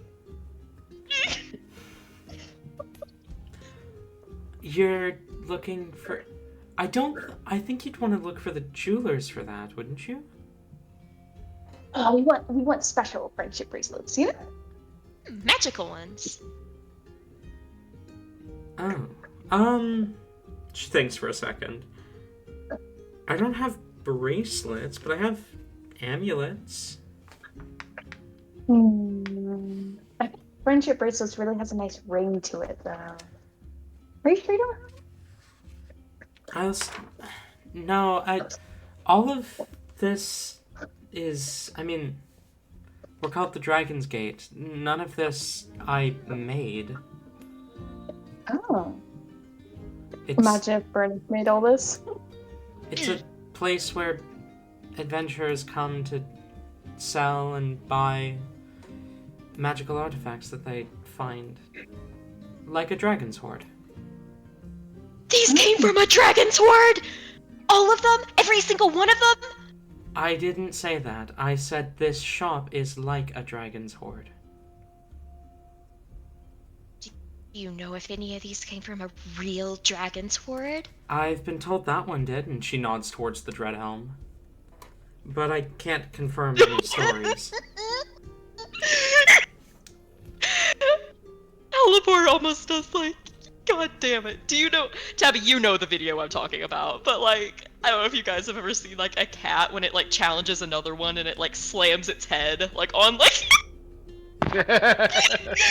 I feel like she does that to like this helm. Like, she immediately gives Rain like the biggest eyes ever. You could tell she was already staring at this helm like, haha, I'm not gonna be the one afraid now, it's gonna be you guys. This is just, she wants this helm so bad now. What does that one do exactly? It strikes fear into the hearts of your enemies, just as it says. Oh, so it's like a really scary design. Yeah, basically. And is it magical? Of course it is. That's how it strikes fear into the hearts of your enemies. Oh, so it's like a magical fear. Yeah. Does it work on all kinds of creatures? Everything. Even you? Vampires. It could even work on me. Oh yeah, vampires. Does it work on vampires? I hear that vampires, they're kind of, it's hard to scare them. I imagine it would. And where'd you get it exactly? You said a dragon's hoard, right? I said an adventurer sold it to me and told me that they got it from a dragon's hoard. And you just believe them like that? I don't care the stories they tell. I don't fact check. It doesn't matter. Well, did you at least ask what kind of dragon it was? Was it a large one? I didn't ask, but he certainly did tell. He would not stop talking about how he'd slain an ancient black dragon and claimed that helm from its hoard. Oh. Do they have any names or anything? I stopped listening when he named the long before he named the dragon, I'm gonna be honest. So your shop is made up of fairy tales then? You know, folk stories. I suppose so. That gives it kind of a unique history. Cool. Exactly. Stories passed down from adventurer to adventurer. And what's your favorite piece? She thinks for a second before she says, story-wise, that. And she nods up to the set of padded armor. Yeah, I don't believe that one. Immortal life? Well, according to the stories, whoever was wearing that armor at the time survived any encounter they came upon. Then, when they finally decided to hang up the sword and pass the armor on to a friend or a child or something, they mysteriously died a few days later, as if the armor had been preventing them from doing so. This occurred 6 times over the course of 2-3 centuries, until it finally ended up in my hands. So why aren't you wearing it? Oh, Isn't that something you want? I don't care for immortal life. Besides, I can't help but wonder if perhaps removing the armor is just a kill switch. Oh. And have you ever had any of these items authenticated? Like, have you ever done more research into any? I To do the figure out, like- authenticating. Mm. I check the you still don't properties know of the if it items. found that works? Like I said, I check the properties of the items. I know what they are capable of. And I know the stories that come with them.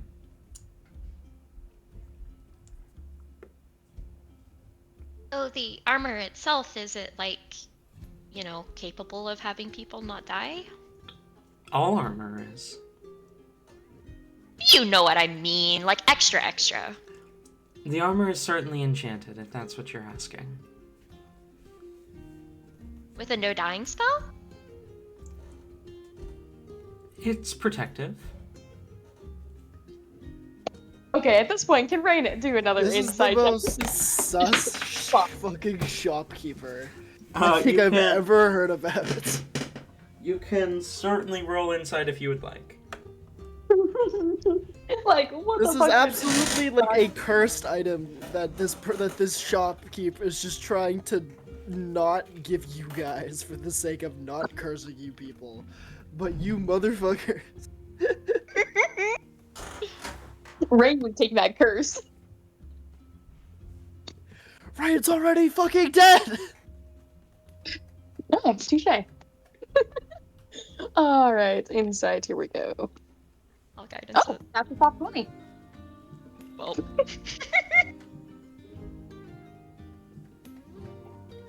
Soft 20? And give me one moment before you answer. I'm switching back over to my laptop. Okay. Because, yeah, I finished dinner. Oh. Hello, can you hear me? Hello, yes. You believe what she's saying. It's protective. It's, Tabby, you sent that, in the Todd channel. Oops. You believe what she's saying. It's enchanted. It's protective. Could definitely keep you safe.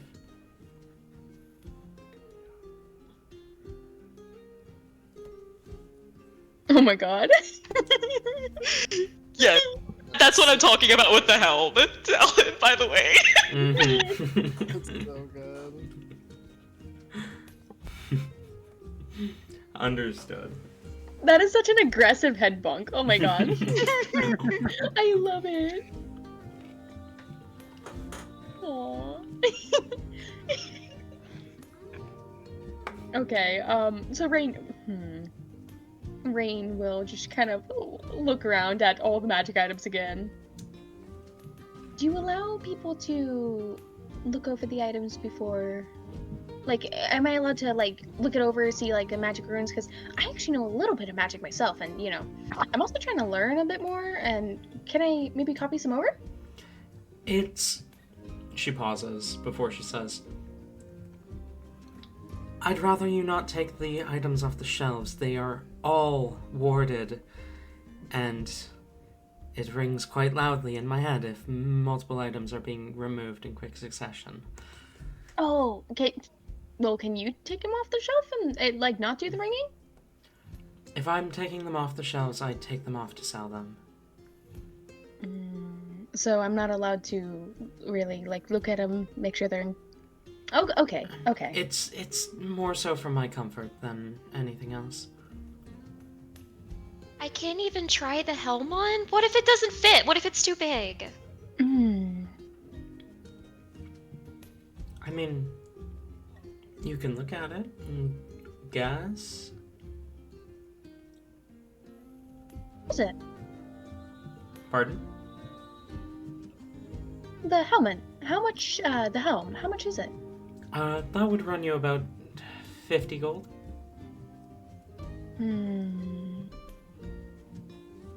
Helipor's eyes nearly pop out. That's so affordable for an ancient black dragon horde. She shuts up as she's like, wait, shit, they don't need to raise the price.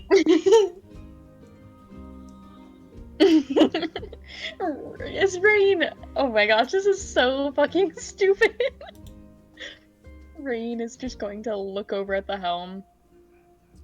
And we have to... If we give you the gold and it doesn't fit, are we allowed to, like, do you accept returns? If it doesn't work right? I suppose so.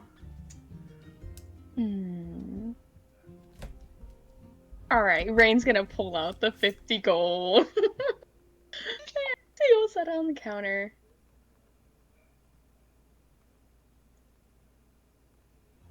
You set the 50 gold on the counter. She lifts the helm and kind of brings it to the counter, setting it down, quickly counts the gold, slides the helm to you. Hellebore, as you take it, I assume you put it on? Oh, immediately. Yeah. It's just like slightly big, but it sits comfortably on your head. Rain, as you look at her, her eyes are kind of glowing red underneath the helm.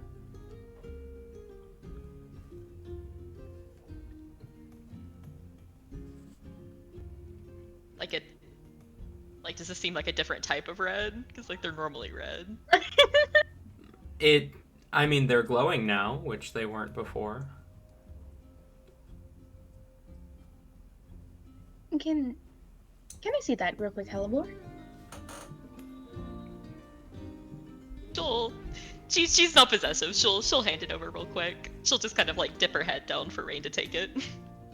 Rain will very gently remove the helm, and he's gonna start looking it over, see if he can find any runes or anything that might indicate where this helmet gets its magical sources from. Roll Arcana for me. Doop, doop, doop. 17. You do find an illusory rune, illusory rune kind of carved into the helm right above where the eye's socket is.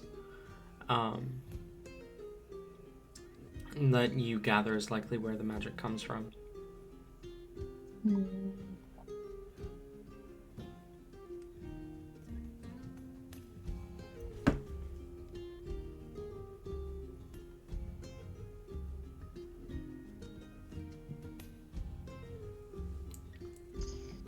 Rain is just Is that really worth the 50 gold? Or is it Hellebore? Rain is going to just like debate between helping spin this fantastical tale over something like this, and let Hellebore remain happy and it possibly fail in the future, and that trust being broken. Like, Rain is sitting there staring at this helmet as all this, as like he's going through such a massively long thought process as to what to do here. And so he's just staring intently at this helm. As he's doing this, Aliber's just like waiting in anticipation before she finally like she like leans way down and like looks up at Rain. Go ahead, put it on. I want to see how spooky you look. Thought process even more so, thinking if he's currently like going through like, oh gosh, if I put this on, she's gonna realize just like what exactly it does, and eventually giving in, he'll slip it on and just look at Hellebore. Hellebore, you see Rain's eyes glowing red under the helm. Does it spook you? Like no other like fear spell, anything like that. Like it's just the red eyes. I mean, Rain hasn't done anything to activate any spell or anything, but you see glowing red eyes under the helm.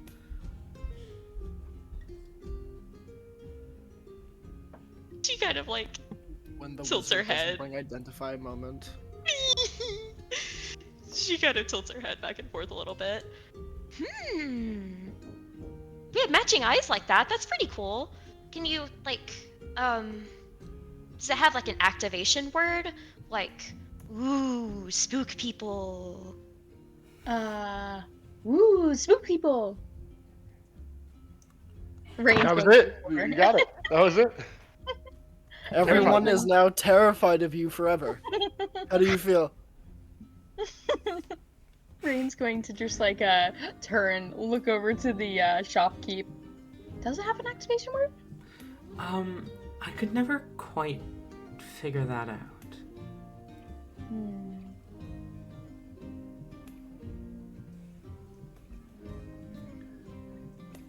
don't know, Hellebore.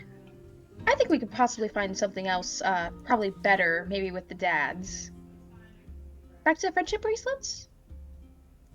Hmm. Also, is this like a full, like, is this like a full helm, like, covers the face, Yes. or like... Full Okay. Okay. That's generally not Elibor's cup of tea anyways, but like, if this is actually... she would do it to be Edgelord 9000, but, so... Seeing that it is literally just accomplishing the same thing she already has, and that doesn't seem to work very well, she'll just kind of nod. Yeah. Plus that would just be for me. So yeah. Maybe we should get friendship bracelets. Plus, it was, you know, a little big on your head, so it doesn't fit very well. I feel like if I were to whimsically frolic, it might fall off. Yeah. I mean, can you customize the size? Rain's going to look over at the shopkeep again. She shrugs. I'm not a smith. I mean, Dad is a smith, but do we really wanna... What about the Nah. amulets? You said that you maybe had matching ones for those. Right, Rain's going to place the helm on the counter and just slide it forward. I'd like my money back, please. Okay. Calculating the refund fee. She slides 35 gold across the counter to you. Actually, never mind. Rain's taking the helm. Go ahead. Actually, sorry, it's 50-year-old again, so. Yeah, I just refunded it, so you have to. It's another. It's gonna be 50. So it sucks to suck. So, are you not taking the 35 that she slides across? Yeah, no. Okay. Rain's just going through the helm, and he's gonna put it on his own head. Go ahead and Crossing his arms. add a dread helm to your inventory. The properties of the item read: this fearsome steel helm makes your eyes glow red while you wear it. Oh my god.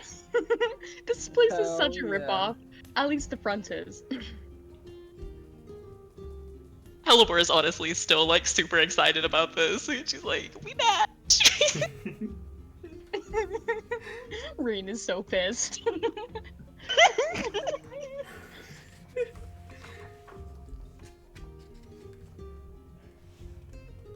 The amulets though, do they do anything? Well, she kind of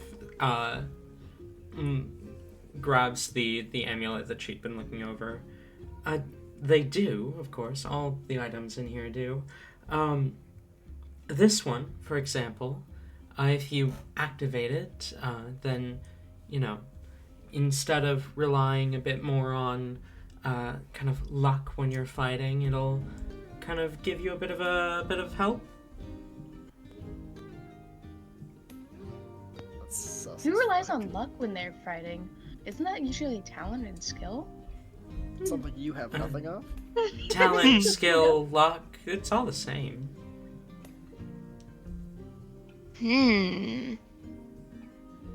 That might be in the top 10 vaguest answers I've ever heard.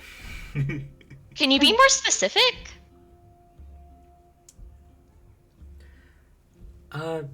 How much more specific do you want me to get? I guess if you were to write like a thorough analysis on the, properties of this said amulet, like for like what do they call them? Like research journals. Like the things they have in like the big towers with the pointy hat people. Like if they were to write something about this, what would they write? She raises an eyebrow at you and she says, I don't think this is a rare enough item that they would write anything about it. Oh, use your imagination. I don't know. Probably something like, instead of relying on the luck of the battlefield ending in your favor, it gives you an average result.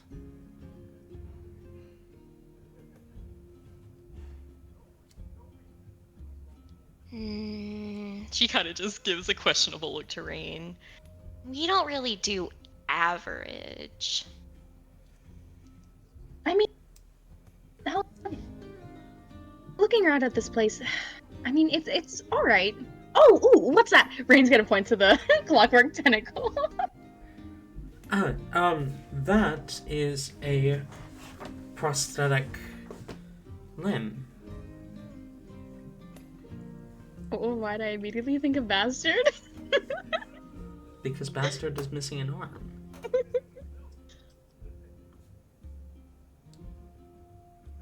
Helibor's like, Damn, oh why no, did I is this... immediately think of the character with a prosthetic? What the fuck? And How no, does that Bastard work? doesn't have a Bastard- prosthetic. Yeah, he doesn't. He needs one. He doesn't have one. Get this for him. If you lose an arm or a leg or kind of looks to Helibor, a tentacle, I suppose, you can replace it with this. What if you don't have a limb that's missing? Can you still use it? It only really works on if you attach it where a limb once was.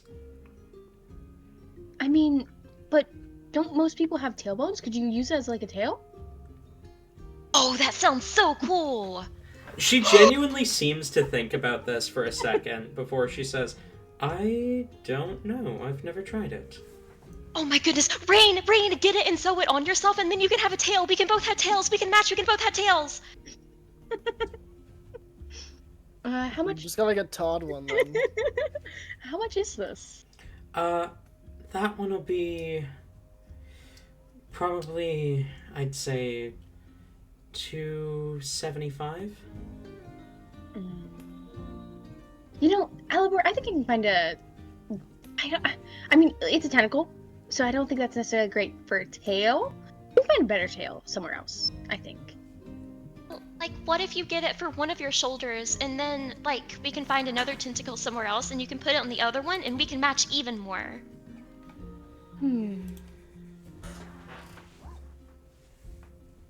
Maybe, but I don't know. I feel like it's not quite. I mean, it looks cool, but I don't think it's quite fits me. You know? I mean, look at us. See the differences?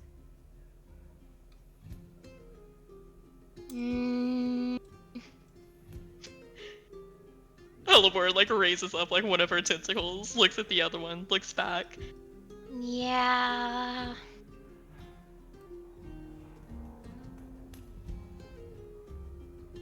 Maybe we should just craft friendship bracelets out of tumbleweeds. I think that might be the better option. This place doesn't. I don't know. It doesn't seem. Wow. I mean, it seems wow, but like, it doesn't have friendship bracelets. Part You should really two look on- of Rain insulting shopkeepers in their fucking face. Oh. Maybe can we get one more? I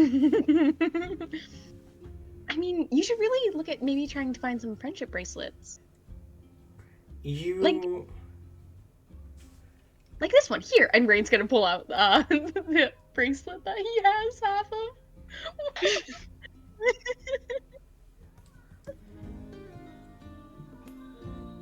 Are you handing it to her? I feel like that's a trap question. But yes, sure, Rain will hand it over. She, like, looks incredibly confused as she says, Are you selling this to me? If I was selling that to you, how much would it be worth? I don't know. I'll have to look. I mean, you're looking at it right now, aren't you? She pushes the eyeglass back in front of her eye. She kind of begins to take a closer look at the item. She kind of narrows her eyes. Glances back at you. Do you know what this does? Nope. I could probably give you 5 silver for it. Nah, it's got sentimental value. I don't think I could do that. Thank you, though. She shrugs and hands it back to you. Rain is taking that and like he's gonna inspect it himself for a moment before putting it away. What was it again? Hold on, I zoned out. Is today the day Rain takes fucking identify? Find out. Quick Maybe. answer. No. To answer your question, Tavi, it's the bracelet that Rain stole during the episode Rowan was here. Oh, right. Yeah, the friendship bracelet he stole from the Nightwalker base. And then I also want to point out that later on, earlier in this episode, Rain also mentioned the fact that he doesn't know what a friendship bracelet is. Mm-hmm. At least he didn't quite know what it was. Mm-hmm. Alright, so Rain's going to kind of just like take another look around the shop. Well, do you have anything else cool or anything like that? You're welcome to look around at everything here. The magic armor, how much is that? Oh, easily 500 gold. Alabor,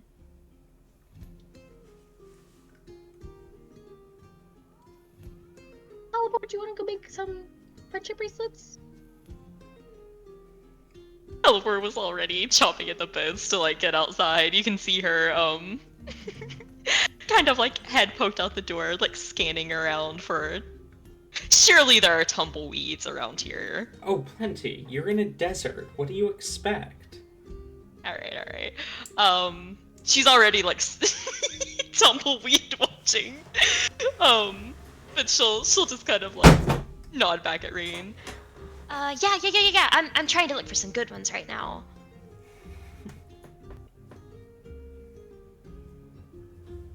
Are you ready to go? I think so. Rain's going to, like, spin on a heel, walk out of the shop. What was the name of the shop, DM? The Dragon's Gate. The Dragon's Gate. Alright.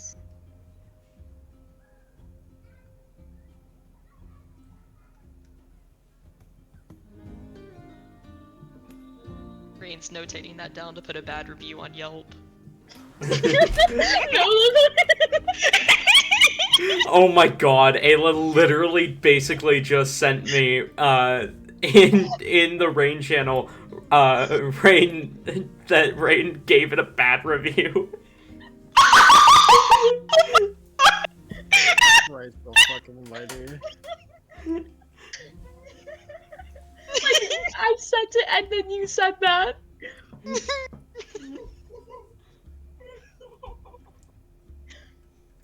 Helivore is definitely leading the way this time. I imagine she probably has Rain like by the hand. Like she is actively seeking out a tumbleweed, and like absolutely, I feel like she's probably made like shit out of tumbleweeds before. We're gonna have arts and crafts lessons with Rain. She's gonna make each of them a tumbleweed bracelet. Hell yeah.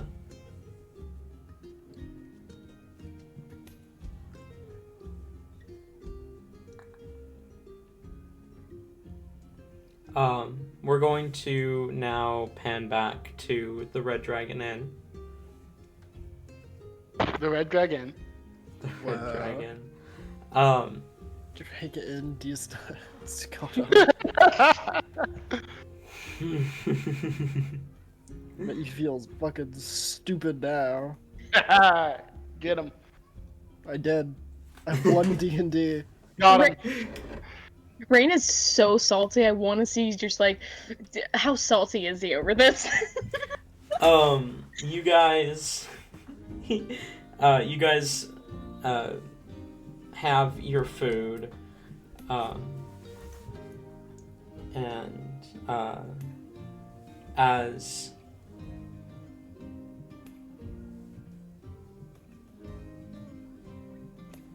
sorry, hang on, my mom texted me.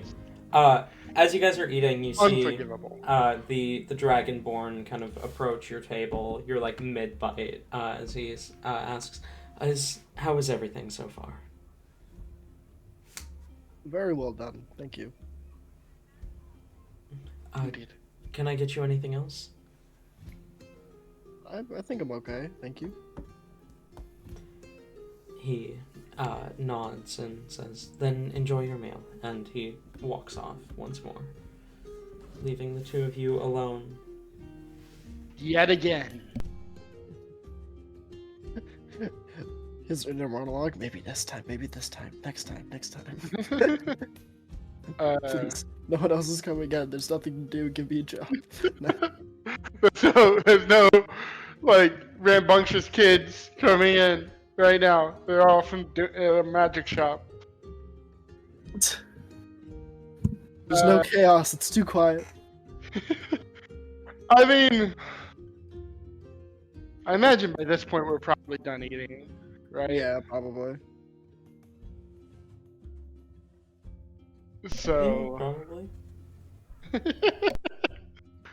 what time of day is it? Time?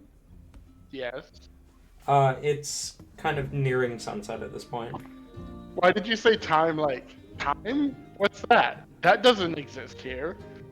Idiots. No, It's I was everything's just- done in one day. I was confirming what you were saying. It's almost sunset, so we should probably get a room anyway, right? We're staying here the night. Are Guess you? so. Are we? Probably. Can't remember what the plan was. I think the plan was to stay here tonight. Okay.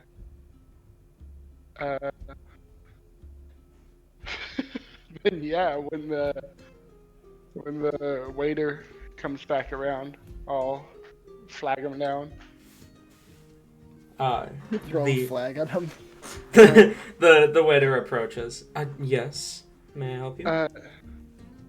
The food was excellent. We also would like to see about securing rooms. Rooms. Of course. Let me fetch the owner. Now I get to suggest my thing. Oh god.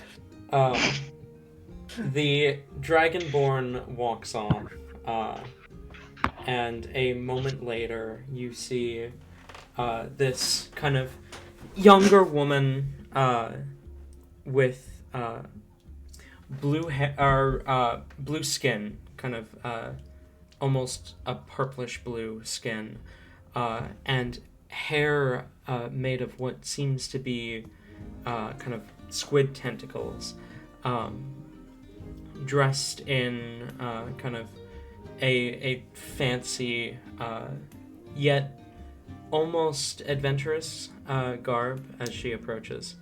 All right. What? I hear you two needed rooms. How many? We have an inkling. Oh my god. Sort of. Please do not pull your gun on us, ma'am. Just. I was waiting for it to hit. This is a new suit. Can't get any paint on it. Just the one room would be fine. One Yes. room, and for how many? 4. 4. Right. And is that 4 beds or 3? And she glances between you and Fernac. I love that. I was already going to suggest 3 because Todd doesn't need a bed, but now it's gonna look. Fernick like hearing this is like confused and then like realizes, smirks to himself, and looks at Todd like, I'm not sure. What do we want to do? 3 beds would be fine. She nods and says, right, 3 beds. And is there anything else you require?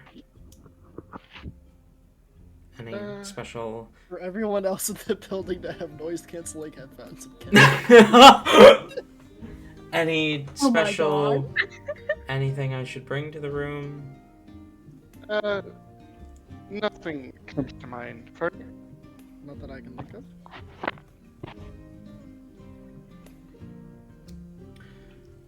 Yes, Uh, I think we will be fine. With Right. the- And how many nights? just the one. 1 night, 3 beds. She kind of pauses and does a bit of calculation in her head. Have you received your bill for the food yet? No. I don't believe so now. Then she quickly pulls out a parchment and quill and writes, as if to kind of put the calculations that she's trying to do on paper. And she says, then your bill comes out to about 60 gold.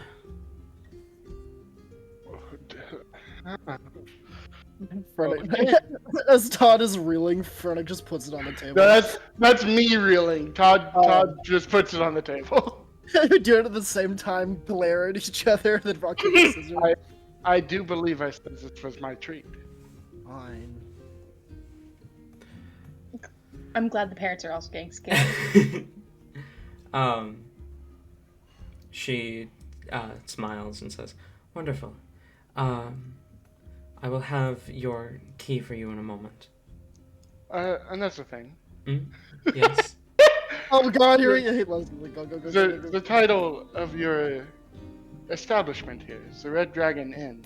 Yes. What about it? The last two sounds are a bit redundant, no? Could you not title it the Red Dragon? I love this man. You see a contemplative look on her face for a moment as she says, Get the fuck out.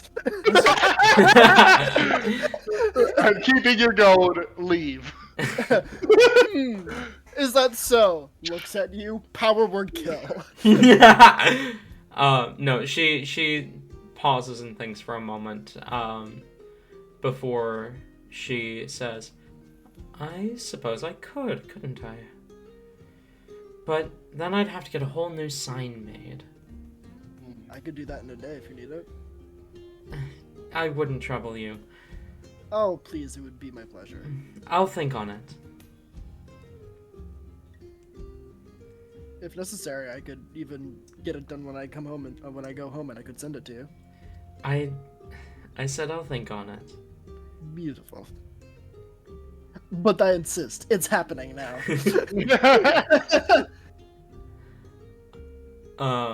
Verdict doesn't say that, but he is absolutely making the sign, whether.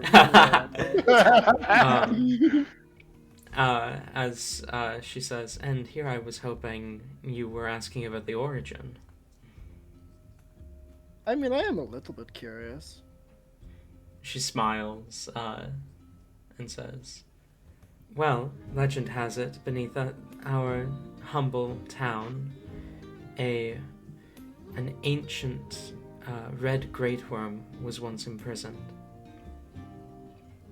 Is that so? So you'll find a lot of draconic references around town. In this town in particular? Just beneath, yes. It's said. Hey, Jim, is that true? I don't think Fernek knows exactly where his prison was. Especially given that it was underground, right? Yeah, I guess. I guess coming out he would be disoriented enough as well to not know where he is. That makes sense. Mm-hmm. As she says, legend has it, the dragon is still beneath our town. Any idea where that might be? I've no idea where the entrance is. If you've any shot at finding the entrance, you can... I mean, the noble family that run this place likely knows. And where could we find them? Lady Morticia, she lives in the, the manor at the center of town. Right. Interesting. Perhaps Like, so many little side quests. perhaps they should pay them a visit. I agree. But I will go fetch your key for you and let you know which room you're in. Thank you so much. Thank you. She... So thank you. You! As she walks away, I will look to Farnick and say, did you perhaps leave anything when you left? I mean, when when I was released, I didn't really have anything to begin with, but it would be good to see whether or not there was anything still left in there. Though I imagine there probably isn't. You're already here. Might as well go for a little bit of a look. Indeed. You said it's almost sunset, and we know Morticia is active around this time. Yes. So, perhaps, while the kids are still busy, we can look into it. Sounds perfect. Alright. We'll wait for the key, and when it gets there, we'll go visit Morticia. She returns a moment later, sets a key with a kind of tag that has the number 4 on it, and she says, you'll be on the 2nd floor, room 4. Sounds lovely. Thank you.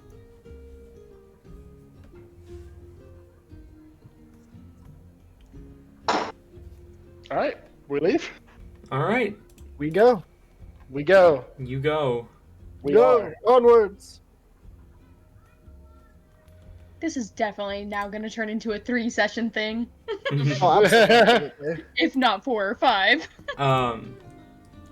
We are going to pan back to the kids, as they leave, the Dragon's Gate. As they exit out, Rain's just gonna like cross his arms, grumbling. Burn that place down when I come back here. Hello does not seem to register this at all. Like, she's trying to, like, grab one of Rain's hands, and she's surveying for a tumbleweed. Go ahead and roll a nature check. Rain will accept the hand grabbies.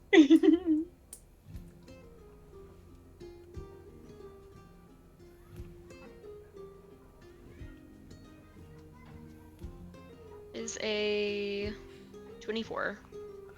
24. Yeah, you find a pair of perfect tumbleweeds. Perfect.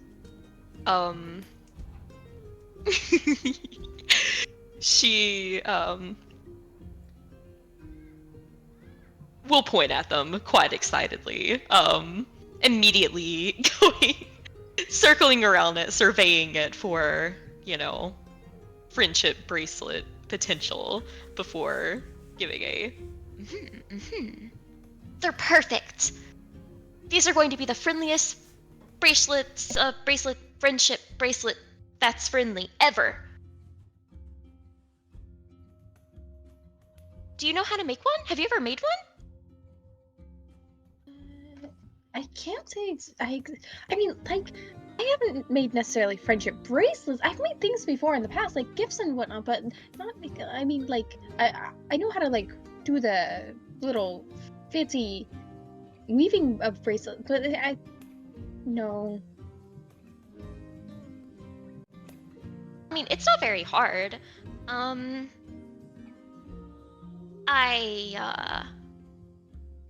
don't want to brag, but You must be a master. I would at making consider them. myself. I would actually consider myself a master tumbleweed friendship bracelet maker. I'll show you. I'll show you a thing or two. She plops down in the sand, and is going to start kind of walking through the motions of it, trying to show Rain how to do it. As she begins, she kind of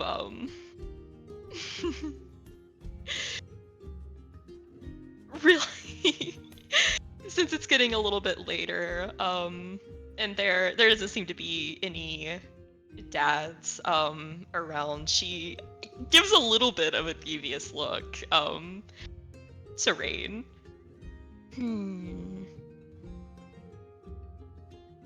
Rain, have you ever tried cactus juice before? I swear to fucking God, Tori.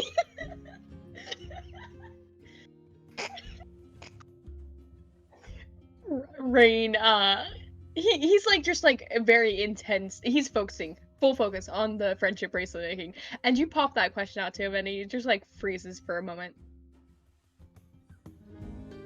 Cactus juice? She immediately starts to giggle. I It's- can't say how. There aren't many cactuses where I'm from. Well,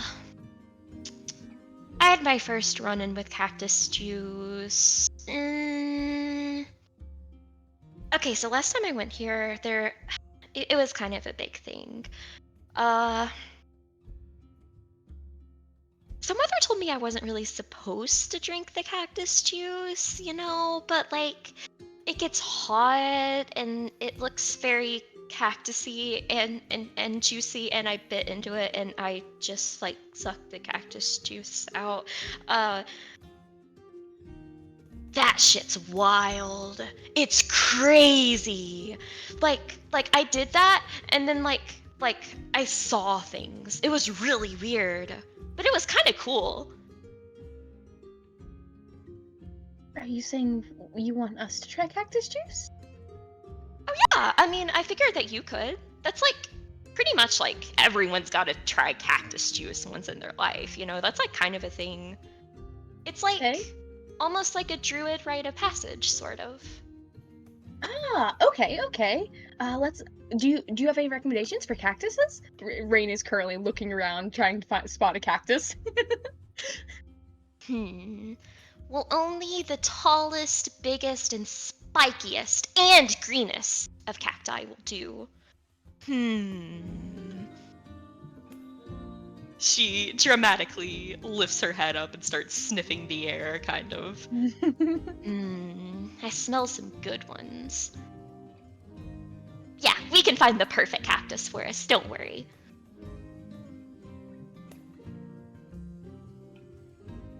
Alright, I guess... I don't imagine it takes that long to make, like, these little tumbleweed, like, friendship bracelets. There's only 4 of them that they need to make, but Helibur will walk through, Rain through, like, each of the, like, steps of, like, making these. Rain would also spend a little bit of time to color each one.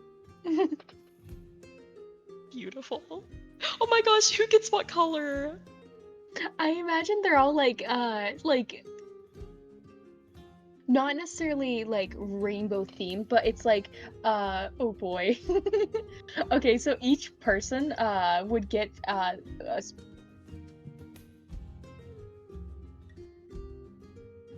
Helibor would get greens. Various different greens. It's like a rainbow of different greens. Todd would probably get red. I know what you're thinking, because Furnick is the red dragon.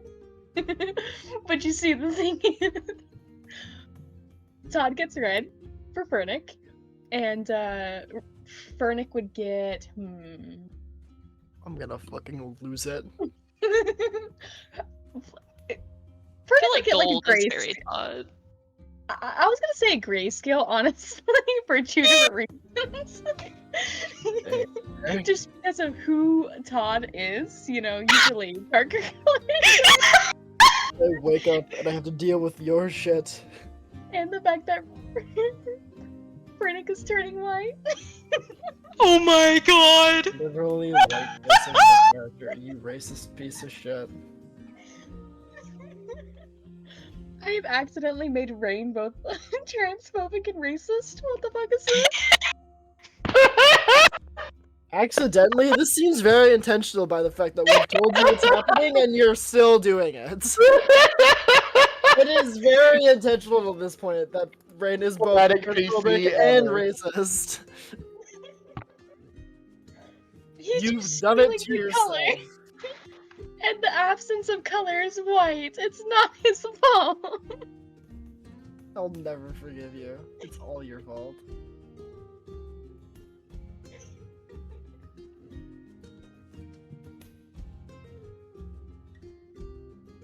I mean, I guess there's the strategic advantage of if it goes long enough, people are like, oh shit, they got a white dragonborn, better bring I shit. Surprise! Yes, Fernick goes home to see his family. Honey, what the Who fuck happened to fuck are you? you? Dad? Dad? What do you mean? You're not my dad. You're not. You're not my dad. You're not my dad. Ah! What does Reigns look like?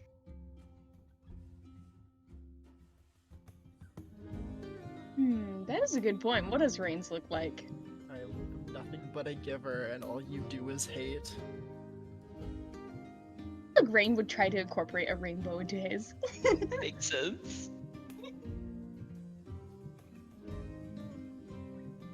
Now, if Hellebore does have any suggestions for colors, Rain would be willing to listen.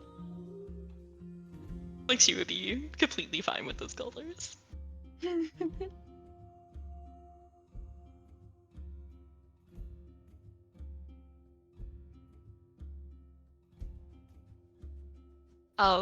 She, once they kind of make them, she will go ahead and, like, pocket hers and then kind of look over the others. Who do you want to give, like, one of them to?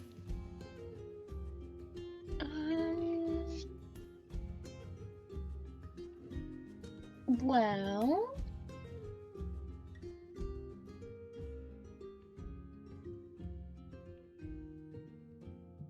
Rain thinks for a moment, and... Ooh. Why don't... I feel like I need to say sorry to Fernick anyways. Why don't you give Todd his, and I can give Fernick his? Sounds fair. Yeah, and it can also count as like an apology for what's about to happen. She looks confused for a moment, and then the chaotic, devilish look returns again. Oh, the cactus juice? Oh yeah, that. Maybe if we're sober enough, we can bring some, like, for them too, so they can experience it. Yeah. I mean, I drink quite often, so I don't know. I think it's gonna take a lot to knock me down.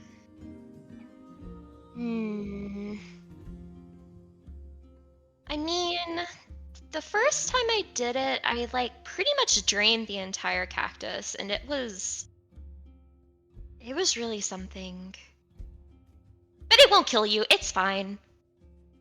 Hellebore triumphantly stands up, begins sniffing, and is going to look for the juiciest cactus that she can find. I'm so sorry, Talon! Oh god. Okay, roll nature. Rain is going to follow hand in hand with Hellebore. I feel like as they're walking, Rain's not necessarily looking for a cactus. Instead, he's just like, he would like try to reach out and pet Hellebore's tentacle, rubbing his hand on the tentacle warmers. That's Admiring the 17. handiwork. For nature. 17 you said? Yes. You find the juiciest fucking cactus ever. Oh boy. Hellebore will point at this like it is prey. Like she does like the little wiggle butt. Like she's leaping toward this thing. And beginning to kind of like circle it, like looking at like all sides. Wait. How do we fight it if it's spiky? Oh, you just gotta get in between the spikes. Or you can, like, with the spikes off. I did that before. Rain will approach the cactus cautiously and... Okay, what type of cactus is this? I wasn't gonna ask this question, but now I feel like it is important to ask this question. What type of cactus is it? Is it flowering? Like, what are... There's more than one type of cactus? Oh my god! Yes, Yeah, there's a couple. There's a lot of cactus. I don't know shit about cacti. What the hell? Don't they have cacti everywhere in I- Canada? Isn't that like your national plant or something? Yeah, all of the cacti. Cacti help you famous out. for cacti famous for loving cold weather. Oh yeah, oh yeah. Mhm. Nothing but cold weather. There's over To help you 2,000 out a different little kinds of bit. cactus.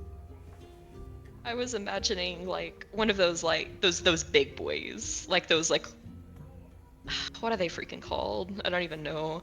Like the Sonoran ones? Like those really big ones, the ones that are like straight and they have like the like little branches coming out of them. You guys know what I'm talking about, right? Yeah. Yeah, Okay. the famous cactus. Yeah, the signature. Yeah. Wait, what's the signature cactus for you guys? What she just was talking about? Okay, hold on. No, because for me, this is the signature. One moment. Ayla, you need to understand your experience in literally everything is entirely unique and does not reflect anyone else in the entire world.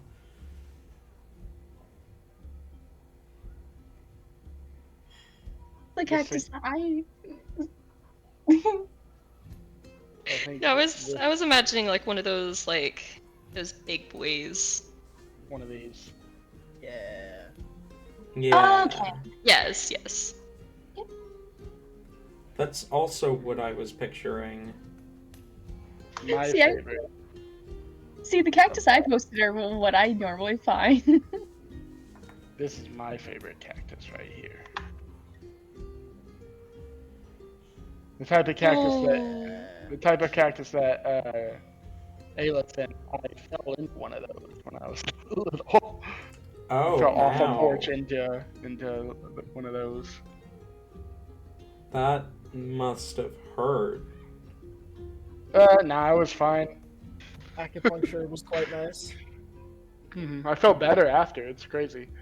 Yeah, I fell on a thing of cactuses, then suddenly, like, my headache went away. It was weird. Wait, Tabby, out of curiosity, do you like that type of cactus because of the flowers it produces or because of the shape? Both. Okay. I really like cactus flowers, although it is sad, but cactus flowers are really pretty.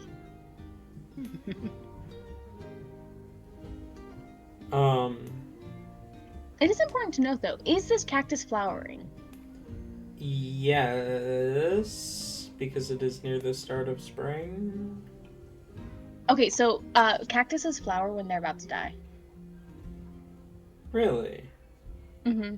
It's usually a sign of them, because they flower as a way to survive. They flower as a way to make their family tree survive because they basically are willing to give up the last of their life to spread the seeds. Mm. Beautiful. That makes more sense why Hellebore would like pick out one like that then. Yeah.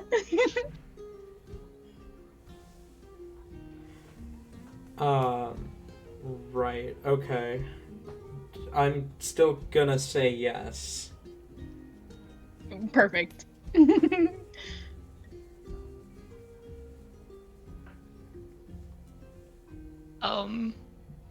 But yeah, Hellebore will she'll go first. Like she's biting into a fucking neck. She's just gonna chomp into this cactus. And like motion for Rain to follow suit. Alright, Rain is going to, oh gosh.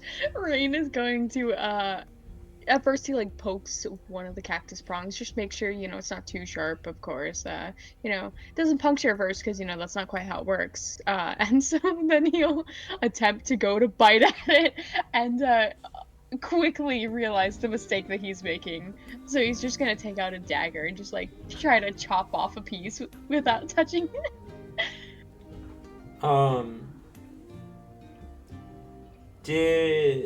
Okay. So, Tori, since you seem to know more about this than I do, is Atlas' portrayal of the effects of cactus juice accurate? Is what betrayal? Avatar: The Last Airbender's portrayal of the effects. absolutely can be. Like, a lot of cacti, their juice it's basically a hallucinogenic. Like, it causes hallucinations. It's very akin to, like, almost like mushrooms, sort of. Like a naturalistic high. Okay, so can I have you both roll con saves then? No. Huh, that's a yeah, no, that's a 2. I've got no modifier for that. Nice, nice. I can hold my liquor. I actually rolled surprisingly well on that. An 18. I just imagine Rain like, oh yeah, cactus juice, and like there's a shot of him bringing it up to his lips to drink, and the next shot is him in jail. Yeah, that sounds about right. That sounds about right. Yeah, Rain, the effects take to you really quickly. Your wall. They're in your walls. They're in your walls. They're in your walls. They're in your walls. Don't do that. Oh my god. Don't go to sleep tonight, because if you do, they'll get you. Oh. Fernek is just the inner monologue of Rain's high mind. That would be horrible. Oh my god, no. I feel like that would be Fernek would be such a party pooper. Damn. Wow. Not Fernek, Tate. Oh, What? That's even worse. What? Okay, what are the effects exactly that Rain, how does this affect both Hellebore and Rain?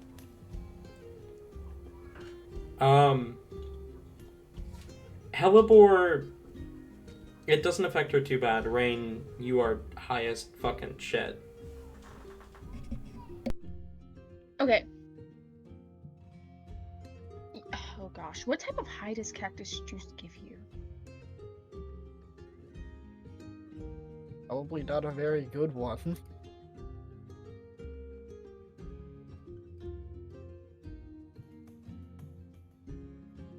My search history is going to be so fucked up.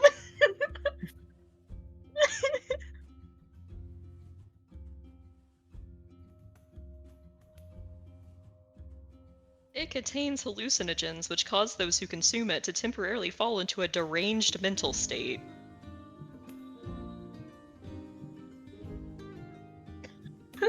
Oh my god, no.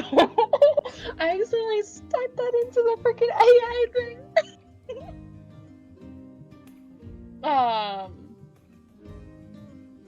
Okay, so deranged mental state. This is not gonna. Let me make a couple rolls real quick. Couple stupid checks. Just a few. Of I mean, course, they're of course. really average. Oh god, I just lost the dice.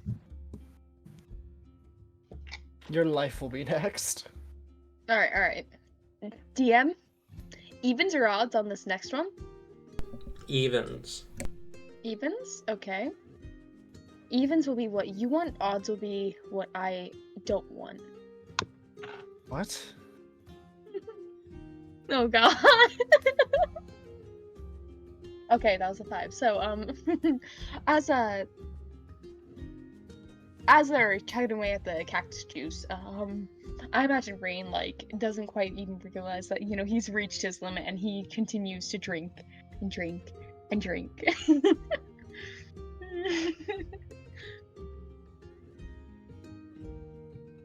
Aside from drinking and consuming the cactus juice, does Hellebore have them do anything else?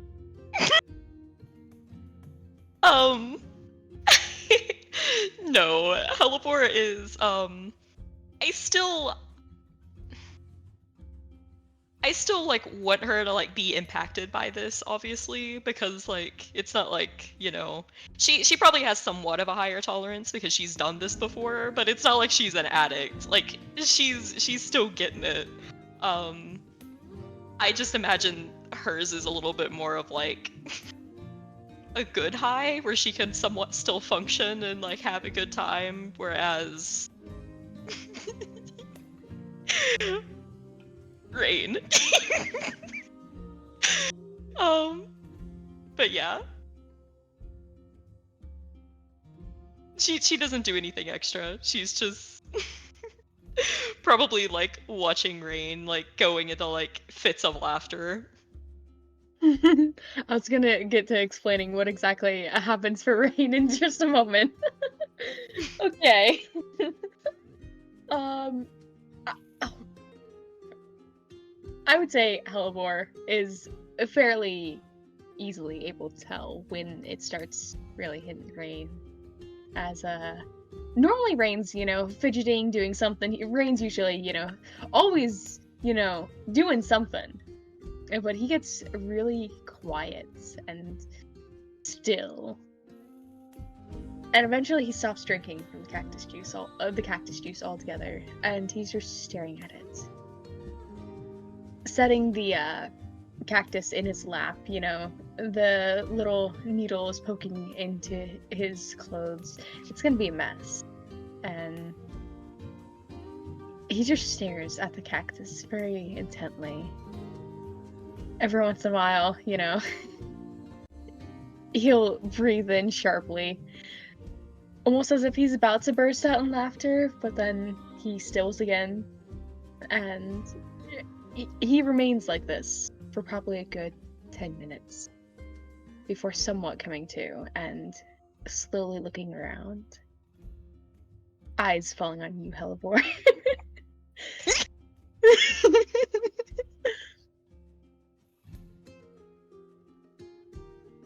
He doesn't say anything as he just stares.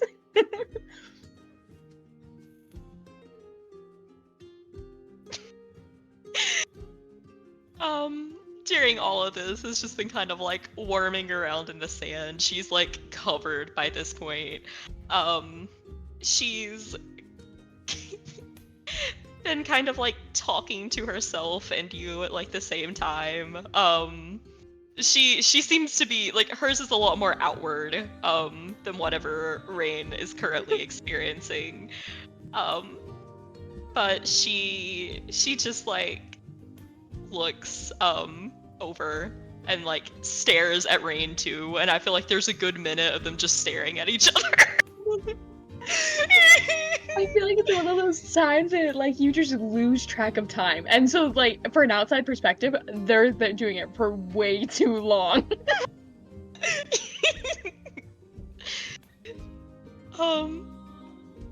Before like she starts to speak and like starts laughing like a few times, but eventually like kind of gets some words out. Rain, do you want to ride a camel? Rain goes to speak, and does Hellebore know Goblin? No!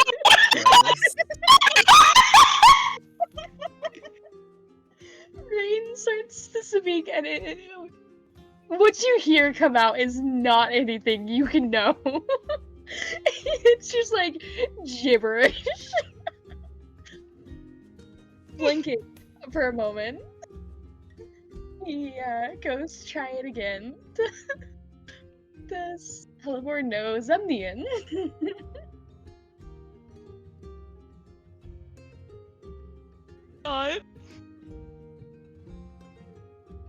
Wait, Hellebore doesn't know Zemnian? No! Oh my god!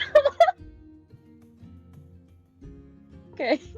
And it takes him a moment before he's able to finally like catch on to with the proper, words to use. But even that, it's like butchered, and so every few words it gets mixed up, and he's having to think way too hard on this. I like camels. Camels are great.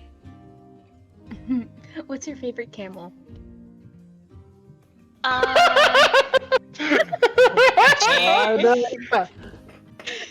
She kind of tilts her head back and looks up at the sky. The flying rainbow one. Oh Christ. I like the rainbows too. Wait, Rain, what if I am a camel and you make me rainbow and you ride me? Okay, but you have to fly. I can fly. I can do that. Okay. This is the scene where Elmore fucking dies. Why did you guys let them go off alone? I don't think either of us thought you guys would get fucking tripped off acid, off of fucking cactus juice. You also specifically were like, we're gonna run off before they can stop us. Okay, fair enough. I imagine Oh. Rain starts making his way over to Hellebore. It's not a long distance, but it takes fucking forever for him to get there. Doing is just Hellebore? ensuring you're never going to be left alone ever again. Yeah, pretty much. Oh, you don't even want to know what I'm planning on doing with that fucking magic shop that scammed him. Anyways, Oh no. Oliver is like on the ground flopping around like she's trying to change into something and like you see like her form like half shift a few times before she finally gets it and turns into a camel. Rain is going to approach Hellebore after a bit. He's like, it's a little more of like a half crawl, you know, that cactus falling off and rolling into the sand. He like does a weird like crawl wiggle over to Hellebore before placing a hand on her head, and he's gonna attempt to, you know, change the color.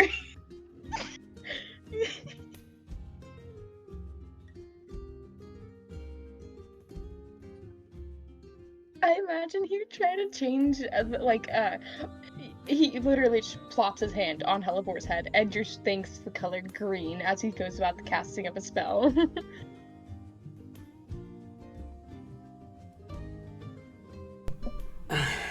And as you turn Camelbore into a rainbow camel, that is where we are going to end tonight's session. I still fucking waiting. We will pick up next week with the high siblings, I suppose. So thank you all for coming, both viewer and player, and I will see you all next week. Also, fair warning, don't do drugs. Yeah, don't do drugs, Unless it's camel kids. juice. Wait, camel juice. Hang on, what? Alright. Okay, yeah, we're ending stream there. Bye.